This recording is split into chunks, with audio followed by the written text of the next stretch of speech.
With Evan and Friends. Follow us on Podcast Garage on Instagram. Check us out on all your podcast medias. Check us out on YouTube. Videos are up. I gotta make clips. That's what I gotta do. Not without Coops, baby. Not without Coops. To my left. Although we say that every time, right? Yeah, I know. I mean, I have an actual 9 to 5. I don't have time to. Right. If we got to sit in the office, Mr. Ryan Regis. What's that? So it's just us in the garage tonight. Across from me, a garage alum in from Connecticut. He's been here for like 3 weeks. I can't wait for him to go the fuck back. The Big Kielbasa himself, Mr. Mark Wojcik. Thanks for having me back. Hey, Mark. Well, you haven't left my house yet. Also, I'm sitting there. I'm trying to move back. I heard you got an extra bedroom. Fuck yeah, we do. Move on back. So I'm sitting there after work. I'm just hanging out. Oh, today you're talking about? Yeah. Oh, yeah, for sure. Just hanging out. Tell us about it. I'm trying to. Now's your turn. Ready? Go. So I come home, and I'm doing my thing, and I'm just sitting there, take off my dirty clothes. I'm just sitting there. You're lucky you didn't catch me in my undies. I was hoping. I was hoping I was catching you spanking you. I was going to help out. Need a hand? I'm like, oh, shit! So I'm sitting there, making my after... Oh, way to start out the episode. Making my after-work snack, dicing up some chicken, making my little chicken tacos, have the back door open, Lana's in the backyard, roaming around. And I usually, I come home, connect to the Bluetooth speaker, and then I go on YouTube to see, like, sports clips for the day, like First Take, First Things First, The Herd, especially with NBA playoffs going on right now. I want to see... There's a lot of action going on. I want to see what they're saying about the Sixers, the Bucks. Are the Warriors going to lose? Everybody, trade him, blah, blah, blah. Harden doesn't do this. So I'm sitting there. So I'm sitting there, and I'm locked in, making tacos. So all I hear is I have the Ring on the front door. The Ring is like the camera thing. And right, the doorbell? Yeah, so I didn't knock. No. So your phone Kick down rings. the motherfucking door. So your phone rings when, like, somebody's at the front door. All I hear is, like, the bring, and all of a sudden the door's open. He's like, ah, just comes barging in like fucking Frankenstein. I'm like, what the fuck is this? All of a sudden he's like, I'm on my way to the gym. What are you doing? What's our top 5 tonight? I'm like, Jesus, bro. Are you decent? Put your wiener away. Want me to keep on my shoes? And I was like, dude. It's like, thank God you don't live on my block. Shit. Right. Kicking down the door every day. Yeah. No, for sure. Although that house across the street's for sale. Yeah, I'm not buy that, and you can do it. I'm not moving back, at least not yet. Okay. What's holding you back? What do you mean? I don't know. Why aren't you moving back? Well, my job's in Connecticut. I haven't got a job offer Dude, closer. Job, schnob, blob, schlab, 6ers and 7. Yeah, no, I get it. A job's pretty important. Yeah, I need money, for sure. Do you really, though? I do. I mean, you are having a baby. I Yay! I am having a baby. You guys are Instagram official, but, like, I knew so much longer than before everybody else. You're in the know. You're definitely in the know. I knew, like, way before everybody else. You did. The best is, what was this, like, couple months, like a month ago, right? Month ago or so. 2 months ago. So you came over. You guys were home for Easter, maybe, or some shit. No, it was before Easter. I forget what I was home for, but yeah, it was before Easter. So it's just you came over. It was like February or early March. Probably. And Joel, I know you're here and all, but I'm gonna need you to pipe down. So we're sitting at the kitchen table. It's just me and you. We're waiting for everybody. Everyone's coming over and shit like that. Did I just see a dope Durango drive by? Shout out to the Durango gang. And just got a new one. Yeah. Joined Ryan. That's right. We're even better friends now. Finally. We can finally be friends now. Sorry. Go ahead, Ev. I'm done. You guys done about the Durangos? Yeah. All right. Don't be jealous because you don't have one. You don't have a Durango. No, I definitely don't have a Durango. Dodge is a shit brand. What do you got, a Nissan? So we're sitting at the kitchen table. It's just me and Well, you. there goes that Dodge You guys want Sponsorship. to talk cars? Dodge was reaching out. No, to us. go with your story. Go with your story. I mean, I'll talk cars. It fucking better be a good story. I swear to God. No, it's not anymore. You can only interrupt the story so much. Anyway, it's not good anymore.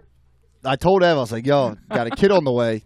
He starts laughing. I'm like, you're pregnant. You guys pregnant too? And he goes, I didn't say that. So then she comes home, tells us all, and I just start laughing. That's pretty much how the rest of them guess that. I'm so much Melissa's better at also telling a pregnant. story than you. Like, you literally just, I was getting to the punchline. You just chopped. He cut through the story. He was like, let's cut off all this fat around the outside edges. Mark's baby mama has just entered the building. Ow. Hi, Melissa. We were just talking about Durangos and how Mark told me about your guys' pregnancy. All right, guys. Let the boy watch. All right, well, that I story love got these ruined. fucking sound clips. What else? Right now. Story got ruined. What do you guys got to fucking say now? I was here waiting for the story. That's the over. only reason I came. It's over. It's dead. On to the next story. That's the only reason I came. Well, I guess we can go home now. Short podcast. Yeah, finally. I feel like I've been here forever. Yeah, you came late. So for every time we start a new podcast, I want to mention something up front that we never mention up front. God damn it. My bike is literally right there. Right. With the new slicks. The bike is sitting there with the new slicks. That bike looks like it can go 65 miles.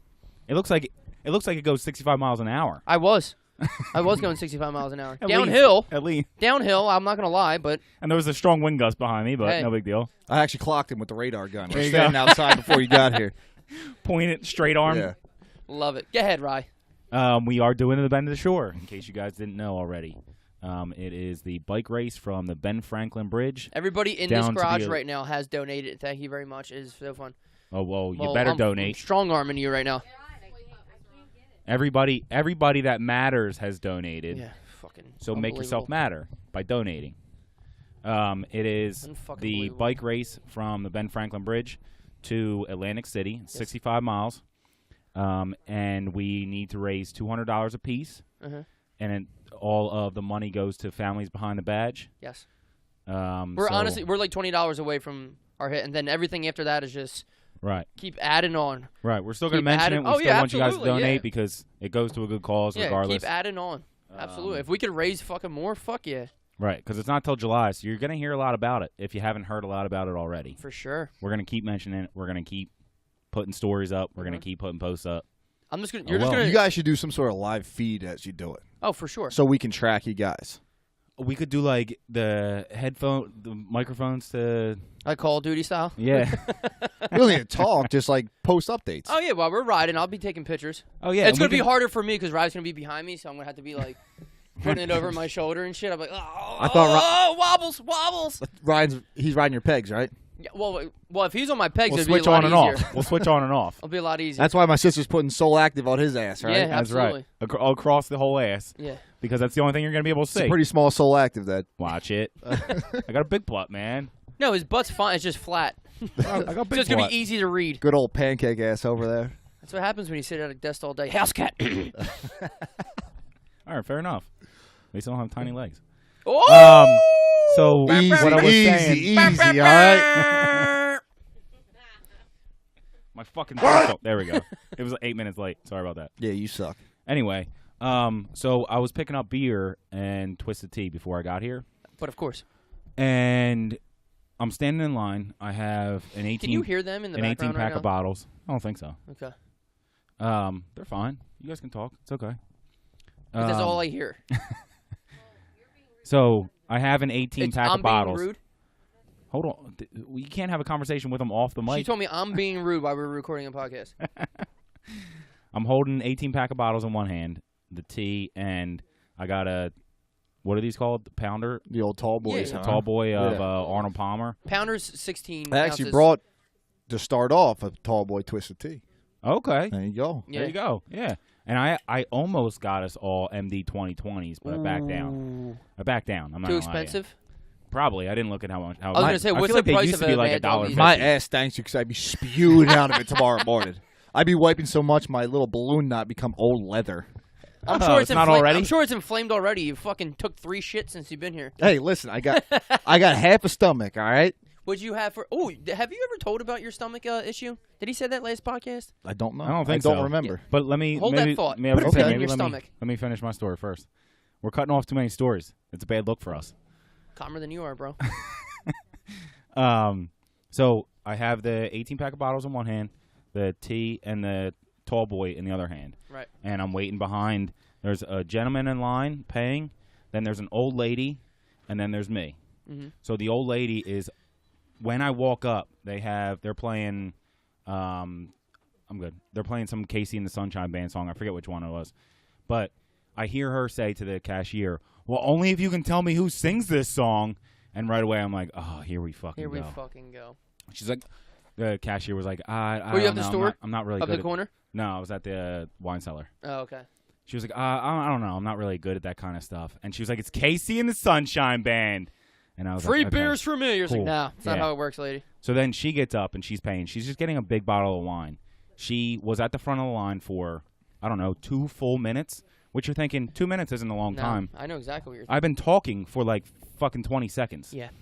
2 minutes is a long-ass time for you to be standing there. And not It's that Friday night, lady. Not that an 18-pack of bottles is like heavy, but I'm only holding it with one hand. Right, and it's like you're not that strong. The box is like starting to rip and shit, and I'm like, let's go. And she somehow got on the conversation of seeing a high school kid or something like that with his pants sagging, and she was like, I see his pants hang, his butt's like halfway out, and I'm like, if my kids did that, I would beat them. I swear, I just want to go up and take a bite out of it. And the other lady was like, the lady behind the counter was like, I just want to throw ice down their pants when their butt's hanging out like that. And I'm like, how the fuck? This is a liquor store. I just want you two bitches to hurry up. Where did we get on this conversation? Like, speed it up. There's 6 people in line. There's only one cashier. I got to go. Is it still appropriate to call girls bitches? Sure. Why not? There's worse things to call women, obviously. For sure. But that got me thinking about, like, how my wife's old giving people... me a stare right now because apparently I've called her worse. Oh, well, then, see, a bitch is appropriate then. It's all in good fun. It's all a joke. If you say the see you next Tuesday word, don't kill me. Get your bags packed. Well, that gets me thinking about how old people can sometimes get going, and you don't want them to, and there's no way to stop them. Like, I think for Easter, I was getting my mom a flower, and I'm walking it up to the cashier, and some old guy comes by me, and he's like, oh, I just took the same type of flour to my mom. She's in the hospital. She was not feeling too well, but I had to take the flowers over to her because I felt bad, and she didn't have any other flour. And I was like, I'm walking by you. This is way too long of a conversation. Just say, oh, it's a great flower choice. That's it. I'm walking by you. Don't stop me. Don't stand in front of me to finish your stupid fucking story. I'll take it one further. I gotta go. Don't talk to me. 100%. Right, for sure. I am the most in and out. In and out. Yes. When I see someone's parents or like a friend or something, a close friend's one thing, but like even acquaintance, like if I'm at ShopRite and shit, I'm like, don't. Well, that's what I'm saying. So in that situation, and it's not like I'm trying to be rude, but like I'm not ready to talk. I'm not in the mood to talk. I'm 100%. And I will never be in the mood. I'll take it to that point. So if I haven't, not just seen you, but if I haven't hung out with you in the past month, do me a favor. Don't say hi to me. Well, I'm okay with that. Don't say talk hi, to but me. don't stop No. walking. No. Hey, how are you? And just keep going. Listen, oh, what's new? If they block me or like try to keep talking to me and then I have to like spin and backpedal now to like, no. I don't want to have to be called rude because I didn't stop and have a 10-minute conversation with you when I haven't talked to you in fucking 10 My minutes. headphones are on. I'm in the cold cut section. So Back the reason I'm down in New Jersey right now is I recruit for Sacred Heart University, and I have New Jersey as an area. So we stay in Cinnamon. We're from. Our families are here, so it's easy for us. But if we went to high school together, or even like after high school, we hung out a couple times, but I haven't seen you in a couple of years, there's a good reason. But that's what I'm saying. You don't care. Hey, how are you? I don't care. So don't ask me how you are because you don't care. I won't ask you how you are because I don't care. If the time, so we're on 3 different levels, by the way. I think we're fine. No, I mean like just in terms of like the level of I don't want to talk to you. Well, if you want to sit down, you got headphones in and I walk keep right by. on, yeah. You are just don't talk to me. I'll give you the head bob. And I'm right.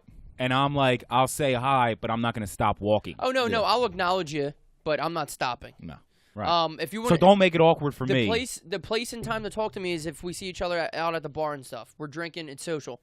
Plus, you can't go anywhere. I agree You're sitting with that. at the bar. I agree with that. If you see me at the bar, all right, I'll chat with you. Let's go. We'll talk. We're all loose, having a good time. I am on a schedule, which I'm really not. I mean, it's just, but like I'm at. I'm on a strict schedule at all times. I'm doing shit like I'm not sitting here. I got ice cream in my fucking cart. It's gonna melt and shit. Like back the fuck up, Antonio. That's the only reason I buy ice cream, so that I can be like, this is gonna melt. I gotta go. I get that first, so I start fucking peeling around the. Right, but that's and doing that with people that like you've maybe gone to school with or have seen before, or family friend, like old family friends, is one thing. But just some random fucking guy that like sees your shirt and has to make a comment about it, or the flower that you were getting for Easter, like that's even more over the top. Or the kid that she saw wearing saggy pants. Shut the fuck up. Oh, 100%. If I don't know you, I'm going to pretend like I didn't hear you and just keep walking. Just who I am. I'm a miserable prick. Right, and I don't care. I know we're sounding nasty, but there's tons of people that feel like this. Like, no, just come on, let's just go on your merry way. Let's be honest. Dude, I don't even answer phone calls. Oh, if I don't have your number saved? Absolutely not. No, I'm talking I have your number saved and I know who the fuck you are. I barely answer it. I answer Chelsea and my dad. Yeah, I know. Like, you'll call me. Yeah, I'm like, all right, when I'm ready, I'll call back Woj. Like, I'm just I gotta I'm still be prepared naked from for after everything. work. Yeah, like And Woj is like, he didn't answer. I guess he's home. Kick the door down. Just show up, yeah. Go in the shower See, with that him. would've been so Kick funny. the door down, Jackie. That would've been so funny. Chris Tucker. You need help scrubbing your back? That would have been so funny, though. So, like, Mark calls me, and I look at my phone and don't answer it, and all of a sudden he's, like, at the door watching me, and I don't know. And then all of a sudden he walks in, I'm like, I see you denying it. I didn't hear that I got a call. But I didn't call you before. But literally, I'm sitting there watching YouTube, and, like, Right. the video shuts down, and it says Woj calling. I'm just like, man, I just want to eat this taco right now, though, you know? The thing is, I'm not going to call you before I show up. I'm just going to show up. Yeah, But you- apparently. Like I did today. You'd have to pretend and be like, oh, did I get a call? Oh, my God, I did get a call. And you're like, Oh, you were shit. holding your phone. I fucking Yeah. saw you. Is there anything I better? see you. I'm watching. Is there anything better than when on someone has their text and it says seen, and they don't Oh, answer yeah. back? You're like, oh my god, that's so. I made sure to make sure that I send no red receipts because you can ask my family. I'm terrible with my phone. Like my sisters will text me, and then they'll eventually call and be like, "Are you okay?" Because I text you every day for the past 5 days, and you haven't responded. Well, that's why you got to sprinkle a couple responses in there. Yeah, every once in a while, like I won't even read it, like the family convos. All of a sudden, I'll just put haha. And the thing is, I don't mean to. Like with my family, obviously, I'm not going to ignore my family, and I don't mean to. I look at it, I'm like, oh, okay, Right. I'm in the middle of something. Let me respond later. Yep, I do that shit all the and time I completely forget to Yep. respond later. Yep. But I feel like such a dick afterwards. But I'm like, And then it's like the next day, and they say something else, and you're Yeah. like, "Oh fuck, my bad." The second you see it come up, like, So are you coming for dinner or not? Yeah, You're just right. like, oh shit, yeah, I'm bringing buffalo dip. I don't fucking know. like yesterday, I'm at a college showcase or something else. and my younger sister calls me, and I can't answer because I'm at a high school watching them work out. So I text her like, "I'll call you as soon as I leave here, but I'm in the middle of something right now." It's gotta be awkward as a gay man to just sit there and watch boys lift. Go ahead. You're an asshole. It's crazy. All of our guests recently But have been gay. I forgot to call her back afterwards. So I texted her this morning like, "Oh shit, forgot to call you back. What's up?" Right, and she was like, "I forget," because it was yesterday. No, she remembered. She remembered. Yeah. That's a good thing about text. You can just reread them. Right. So text me. Don't call me. Oh, text me 100%. See, I'm the opposite. I like to call people instead of text, which I'm sure you guys know because I call you more than I text you. Mm-hmm. Decline. And I'm pretty sure I'm the most annoying human being to you guys, but Nah, there's way No, more it just- worse people who call yeah, me. I it like just has that. to be- I it like has to that be in the right interaction. I want to talk to you. But it has to be in the right situation for me. Like I need to be in a spot that I can answer it and like be able to be on the phone for 5 minutes. Yeah, at work I'm not answering Like, shit. for example, my buddy Joey Ventresca, who I went to college with. Shout out Joey. Shout out Joey. Great I always cast. want to. I thought he was coming on today. We could have got him on if you wanted him on. You never answered me, but I'm not just gonna text him. He's so rich. He lives in Morristown. He lives in Morristown. I'm not just gonna text him like, "Hey, what's I'm new?" just kidding. Like I haven't talked to him in a long time. I want to call him. So me and him playing fold tag for a while. Finally talked to him last night, but I'd rather talk to him instead of text. Right, him. but that's Oh, a that's different just a personal situation. friend. Yeah, I see him at that's different. Chipotle all the time. But even the same thing. Like sometimes my mom will text me like, "Hey, how are you?" and I'll call her because I'd rather talk to you on the phone than Again, Chipotle's but my life. that's also a different situation because you're going to be like talking about what you're going to be updating somebody on what's going on in your life. Okay, tomorrow night, I'd rather rewards member call now. you and be like, "Hey, Ryan, we going to Whistler's? We going near your house to play the golf simulator?" I'd rather do That's- that than text You you. guys See that's suck see so that's bad. see that's a text. The first one is a call because I have to update you on here's how work's going, here's how Melissa's going. This is what we had. I had to get a new window on my house. I just bought the new Durango. I had to do all this kind of stuff, as opposed to, yo, you want to go to the bar? Yeah. Okay. I'm not going to tell you guys what the over-under was for the word Durango, but you're getting close. Durango. I have it written down on my notes for the over-under of Durango. I took the over. I think it was like 47, so... You guys are at 35. Keep talking about it. Tell you what, though, when I bought my Durango, I feel like my dick grew 2 inches. It's a good Durango. No, it grew 2 inches because you finally shaved that bush that you have. Nah, I still have it. 2 inches of bush. We're into that George of the Jungle fetish, so. Okay. Nice. Fall in love with orangutan. Not a lot of people are into that. Nah. Melissa just puts leaves over her tits, and that's why we're having That's how you walk That's around. why we're having a son now. Isn't that like Adam and Eve shit? You're a big Bible reader. Do you want to go into that? Or Yeah, no, I'm good. Big Old Testament guy. So what are you going to name your son? Mark, Luke, John, or what's the other one? Mark? Matthew, Mark, Luke, and John, Yeah. Didn't you go to Catholic school? I did. Nah, you can ask my wife. We already decided it's Boomer. Boomer. Kid's going to come out with a mohawk. Boomer Jalil Wojcik. Love it. Boomer Jalil. We're going to call him BJ. But it's not, Jalil's not his middle name. It's a hyphenated name. It's Boomer Jalil. Okay. Wojcik. And you know what his first words are going to be? Because my life is dope, and I do dope. That's Damn hilarious. right. I had something to say. You guys can't cut me off. Mark can tell us his story now about his how he lost half of his stomach. Oh, it wasn't half. That was an exaggeration. Oh, I thought you were going to tell us the story. I'm sorry, right. most. It was like 15, 20%. 90%. Let's go into your stomach, because then I have another story that you brought up about your sister. Let's go into your stomach, okay. like Miss Frizzle in the gang. Another Garage alum, Lauren Wojcik. Shout out Soul Active. Lauren Mackinson now. Yeah. It was disgusting. I looked at the table. I saw her sign it as Lauren Mackinson. It's right there. It's right there in front of Why your face. get rid of a strong name like Wojcik for Mackinson? I don't know. He's coming on her golf trip. We'll see. She's going to be so mad at me. I love He also Brian. is like, me too. He's a great man. guy. He's probably top. I'll just say top 5 because I met a lot of people in my life. I think so, but like he's like one of the nicest persons I ever met in my life. Oh, for sure. He's like the type of person you want your sister to marry. For sure. Absolutely. And I feel bad for him because I don't live around here. Michael's in college. Sure. So it's my summer help right there. Don't bash Michael now. Anytime my weed whacker. Anytime my grandparents need something done, like they call Brian, he has to go over and set up like their Apple TV and put up their Christmas lights and stupid shit like that. I'd rather cut their fucking grass. He probably has to do that too. I was gonna say old people in electronics, like my dad, like, oh, how do I get songs on my iPod? I'm like, you're what? You still have one of those, huh? Like, Jesus. The one that still scrolls like your finger goes in a circle. Yeah. Oh my God. You plug this in, your computer's gonna blow up. Well, because it's got the wide charger. It's got the wire. And let's get into your stomach. Okay. What's going on in your body, bro? So this is what 4 years ago now. Oh shit, that long ago? 4 or 5. Damn, I guess so. Because I'm going into my 4th season at Sacred Heart, and this is when I worked at Lafayette College. Pioneers. So is that Sacred Heart? Pioneers? Yes. Oh shit. That's I'll call Ev. Evan's educated. He also looked at my business cards last night. And that's I'm sure he did. Knows it, yeah. Fucking cheater. But anyway, so it is. Mark, you need a beer? Yes, please. So we play the big rivalry when I worked at Lafayette was Lehigh. It's the oldest game. When I worked there, it was the 151st time the two teams have ever met, and no two teams have ever played more. That's like Army, Navy haven't played more. I was going to say all the teams. Of anybody. Not just... They have played more than anybody else. It's the oldest rivalry in American football history.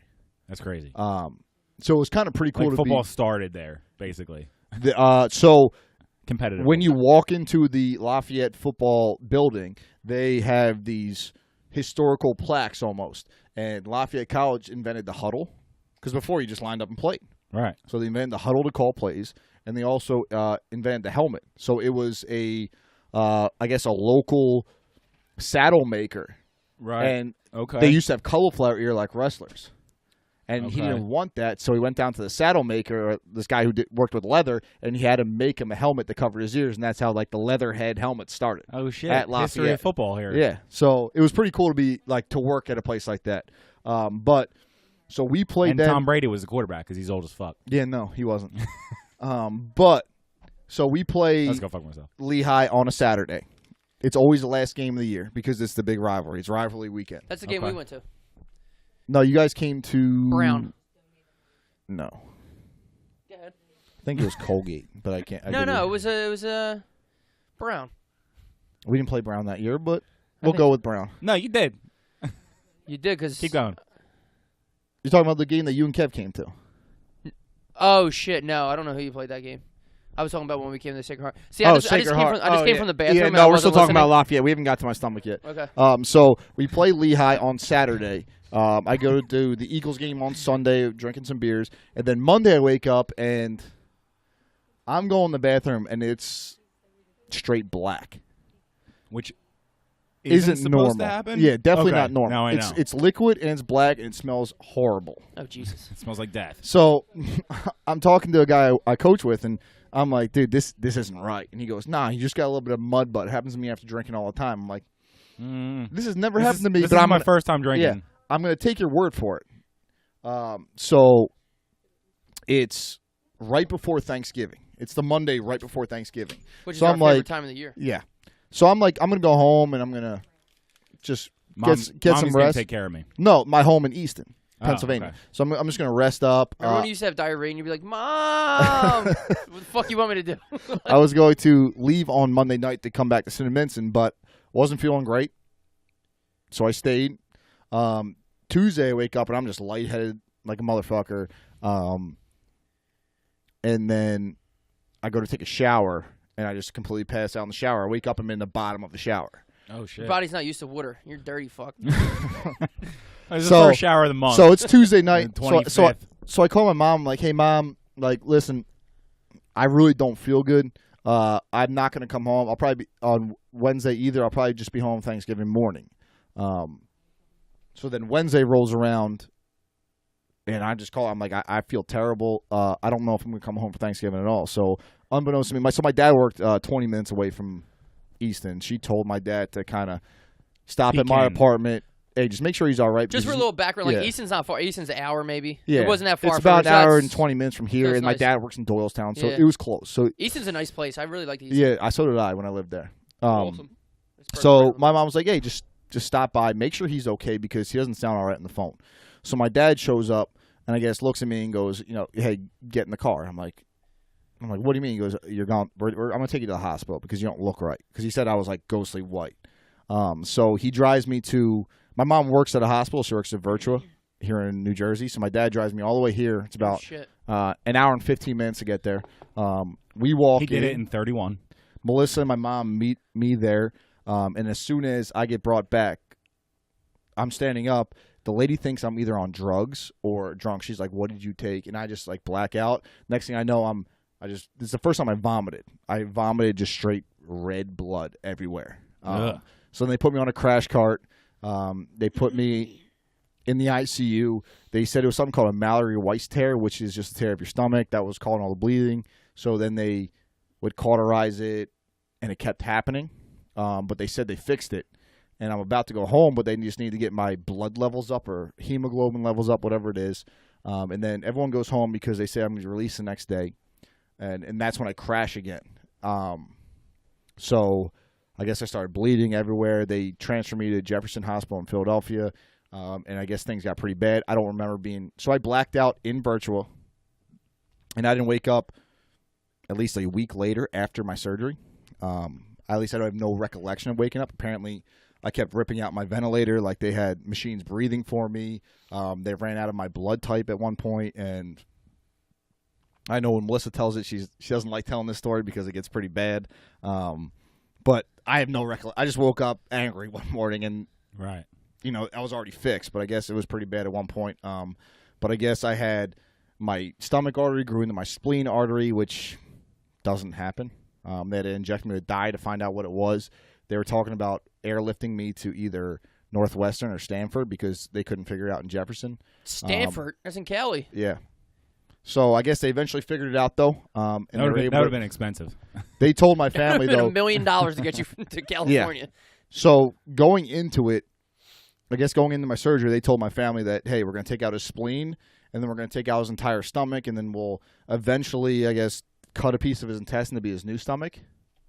But I guess when the surgeons went in, they were able to save my spleen, cut out the arteries, and they only had to take out like 20% of my stomach, which was best case scenario. But I walked in weighing 250 pounds, and I walked out weighing 190 pounds. So it was a long road back. So are you suggesting that as a diet loss program? I wouldn't, because it was miserable. Because you might die. So I remember after I finally got released from the hospital, it was, I think all in all, it was like 3 weeks in the hospital. Oh, yeah, I remember we came seeing you. You were like, oh, I need to get a new grill. I was like, oh, this motherfucker high. Yeah. He high right now. I had one of those drips where you could press the button. It was sweet. But also, you did need a new grill.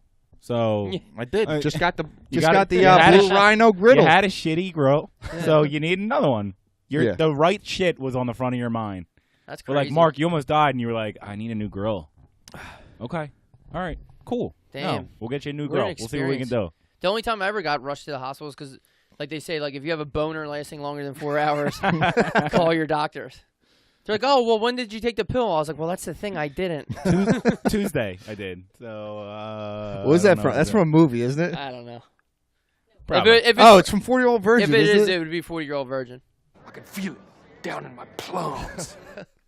I gotta cut it because it's like I want to say it's like a 9-second what was it, sound clip. What was like the recovery like? Because I remember like you couldn't eat and drink that much. Yeah, so when I first got out, I had to drink these Special K makes protein water, and I would drink that, and yeah, I can only imagine. that would last me the entire day, just one of those.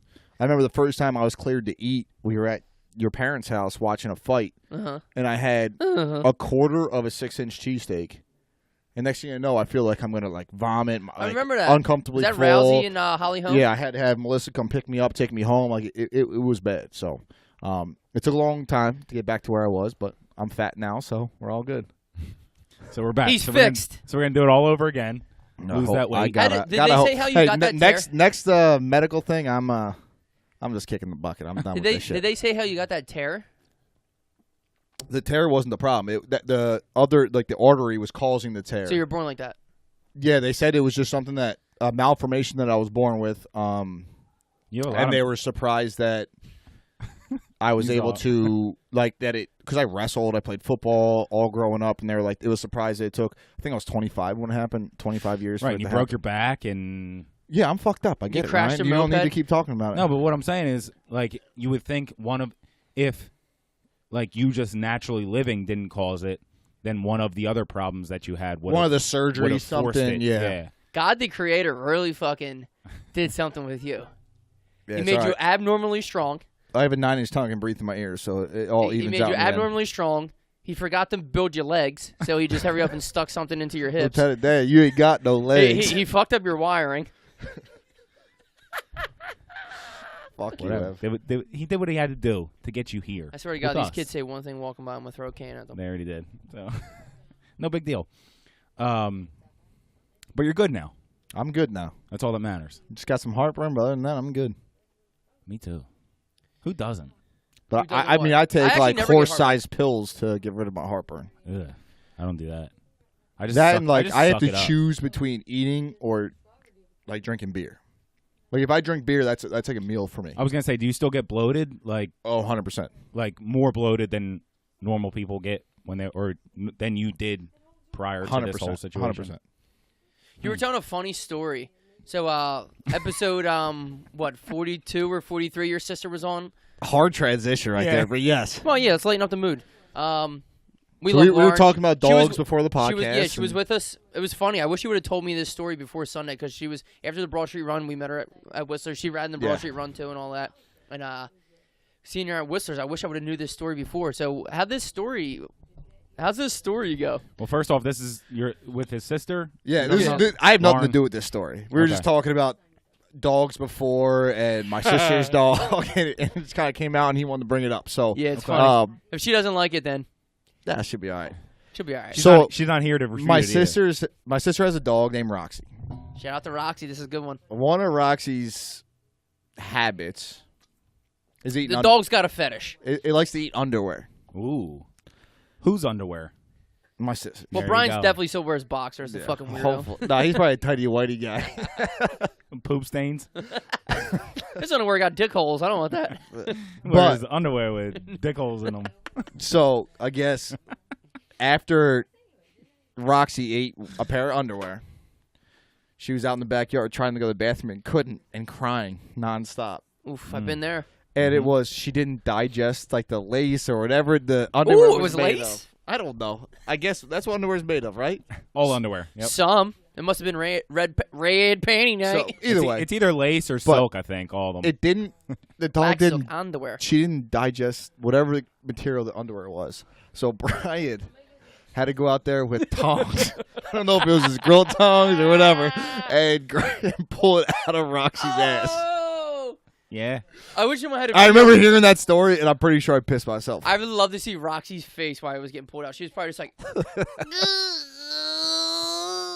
I had to do it with Bear, too. did you? It wasn't Really? It wasn't underwear, though. What was it? I don't know. I pull was at my parents' Chelsea's house. hair out of Lana's ass a lot. I think it was like string Okay. or something that he got into something tearing up a toy, or I forget what it was. But I remember being out back with him because my parents' house doesn't have a fence or anything, Right. so I always had to take him out on a leash, and I would have him pee in the one area, so like it could be controlled. My dad, he's got a great lawn, Yeah. didn't want to fuck it up, so he peed like behind the flower Which I bed on the understand one now, side. owning Yeah, a house. definitely. At the time, I was like, why can't I just fucking walk? I remember we around? were having a party at your house one time. We were like, "There's nobody pee out back," and I was like, "Well, of course I'm going to pee out back." Now Right. that he said that. Yeah. So he peed like on the side, and then right past that, he would take a shit. Right.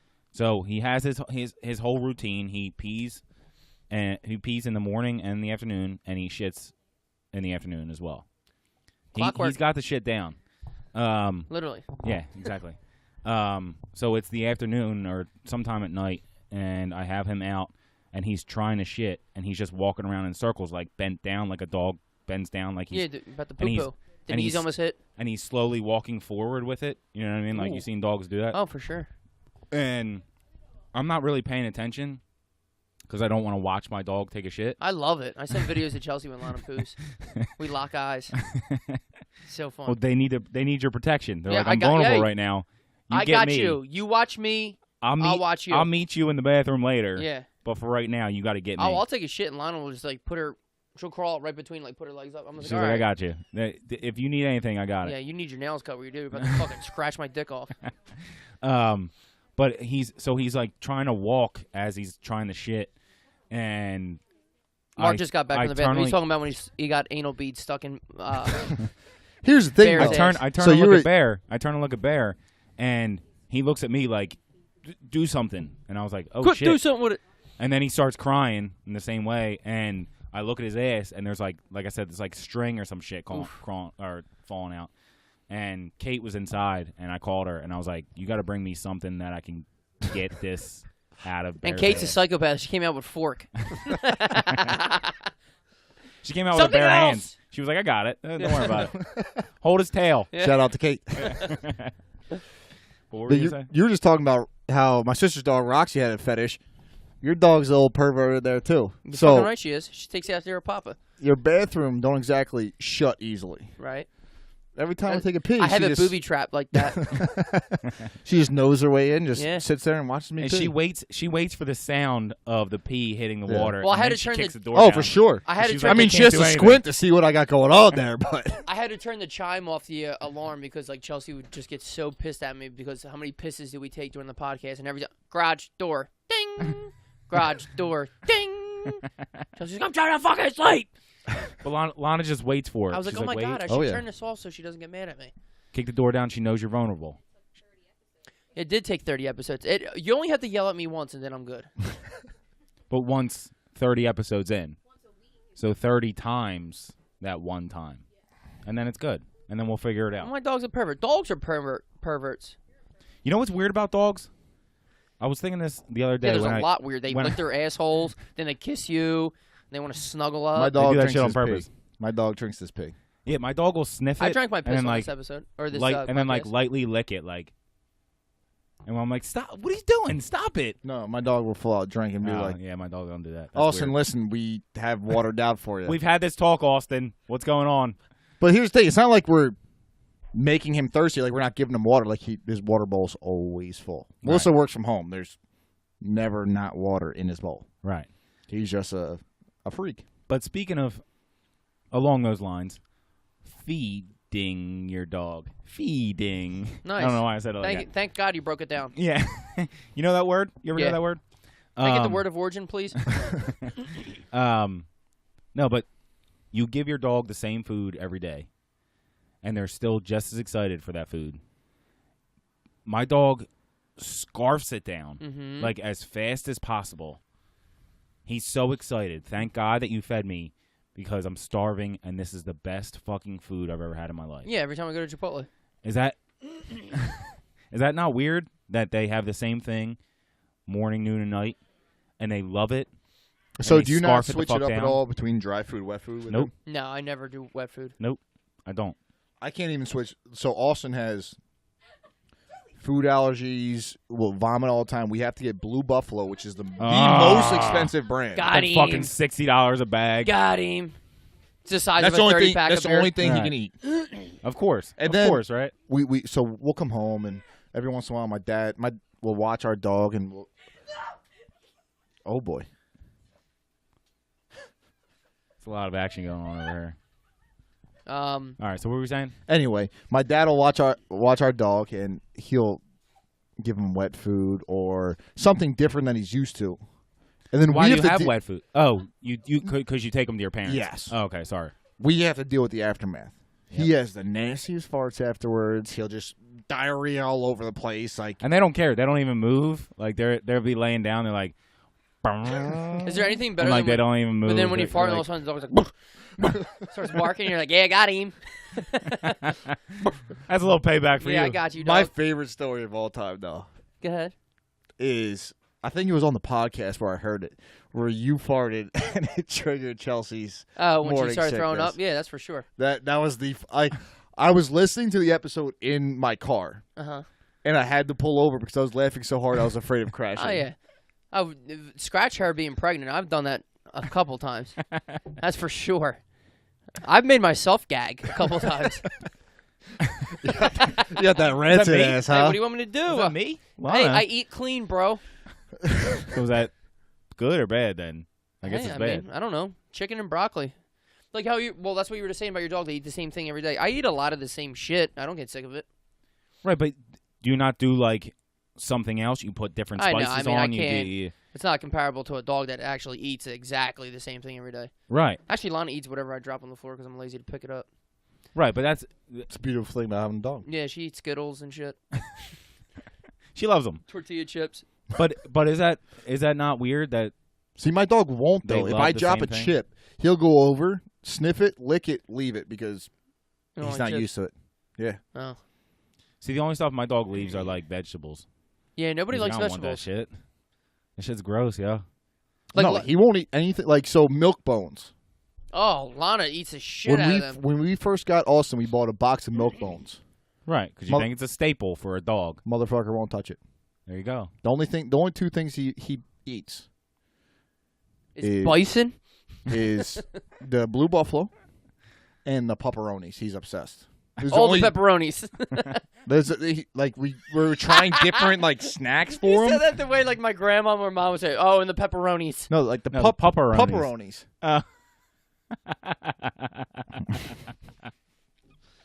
Oh, not a pepperoni. Ah, Jesus pepperoni.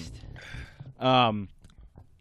Bear can be picky with his treats too, but for the most part, like if I give it to him, he'll figure it out. Like, Couple dog owners is chit chatting I don't here, mean huh? I don't mean me, like not Kate or my parents or something like that. But like if somebody he knows gives it to him, then he's okay. Like when we'll go to the vet or something like that, and they'll try to give him a treat, and he'll grab it from him, and then put it on the ground. Like, I don't want this fucking stupid ass treat. I shouldn't even be here. I don't want to be here. Take me the fuck home. This is bullshit. But I don't know. That's my dog. I don't know. Would you rather be invisible or be able to fly? Nice segue. I know my answer. I think I'd be able to. There's no limitations on either one of them? No, because if... All right, then I'd be able to fly. I'm with you. Oh, I'd be invisible. Here's the thing. See, because I'm a pervert. I live in Connecticut. I could just fly home for the weekend. Hey, guys. What's up? Strengths and beers. I feel like flying would be cool. Okay. You just fly around. Of course it would be. I mean, if I could do I could both... skip traffic. If I could do both, it'd be awesome. But being invisible would be fucking great. I'd activate my car's wings and fly away. Listen, if no one else was on the road, I could get here in 2 hours, 15 minutes. Well, how fast are you driving or flying? If I went 70 the entire way, it takes 2 hours and 15 minutes. Damn. But there's always traffic in Connecticut and New York City. Yeah. Remember we made the wrong turn? We ended up in the Bronx? At one point... And then on the way home, we did the same wrong turn and ended up in the Bronx again? I'm still Jenny from the block. One trip, it took me 5 hours. That's ridiculous. Double. You should have just flew. I thought about driving into the Hudson River, but... Yeah, smart. What's the next one, Ev? Would you rather only be able to whisper or only be able to shout? Whisper. Come on, guys. I was going to say shout, actually. Really? Because I would just pick and choose when I talk. I ate my twin in the womb. I'm always... My profession, I shout 90% of the time, so I'm going to go shout. All right. That makes it easy. Whisper it is. Here we go. Jesus. Would you rather know when you're going to die or know how you are going to die? Oh, this is a good one. How? I feel like... Didn't you guys talk about this before? Yeah. And I think it's an easy question because... I'm saying how. I don't know. I don't want to know when. Exactly. I want to know how. I mean, I guess... I guess in some instances, if that instance came up, I'd be like, okay, well, this is it. Right. Like but at the same if time, the how right, was of old age. At the same right. time, if I knew how, I mean, if I knew when, I would have like, I don't know. It would be a countdown anxiety to that day. almost. Yep. It would. Like that. You know what? It would suck. It really depends though, because if you knew when you were gonna die, you could plan for it. If you have a family, like what they say, like 63, which is like a young age, but still a decent age. So you're like, all right, I can get everything ready for my family for when I die. I still have plenty of time right now. I'm only fucking 28, 27, so I still have plenty of time. I mean, you start getting closer to 65, it's gonna suck, but at least you can get everything in order. Let me make sure my kids got this, my family, the house is paid off, all that shit. So there's no. But now, like, if you said, "Oh, you're gonna die in a car crash," whoa. Yeah, that could happen whenever. Every single time you get in the car, you're just going to be like, oh, fuck. Oh, fuck. Right, but I think that's what I'm saying. saying. So when you're 60, probably going to be when you're older. I kind of feel like my answer may change in a couple months when I do have my kid. If I can know when I'm going to die, maybe I could prepare a little bit better. So you can set them up. Yeah. But, like, say... Buy my wife a nice set of tits so some rich guy comes and there you go. swoops her off. And comes. Or does that... Or she is nice. You going to do that either way? Well, I mean, let's be honest. Try to get her rich. I've had tits get ruined after I had 4 different operations when I was in the hospital for my stomach, plus my 3 knees and wrists and all that. I've had over 10 surgeries, so I'll probably die by 50. So yeah, when I'm saying you're going to struggle to get some long-term care insurance or something like that when you need it. When we're done having kids, I'm going to make sure that Melissa gets a nice pair of tits. There you go. Know, so that a rich man someday comes and raises my kid, because I may not always be there. Smart. That's smart. It's me planning. That's smart. We're gonna do a little more. I'm gonna find some better would you rather's. I want like some scenarios like we did last time. Yeah. Like who cares if you're invisible or you can fly? I want to know like, would you only be able to eat with your feet or wipe your hands with your foot? I don't know. You know what I mean. Come on with something. All right, halftime. Let's tee off real quick. Did you hit the bell? Yeah, I hit the bell. Oh, okay, good. I'm a fucking vet. All right. Episode 46. Let's do it.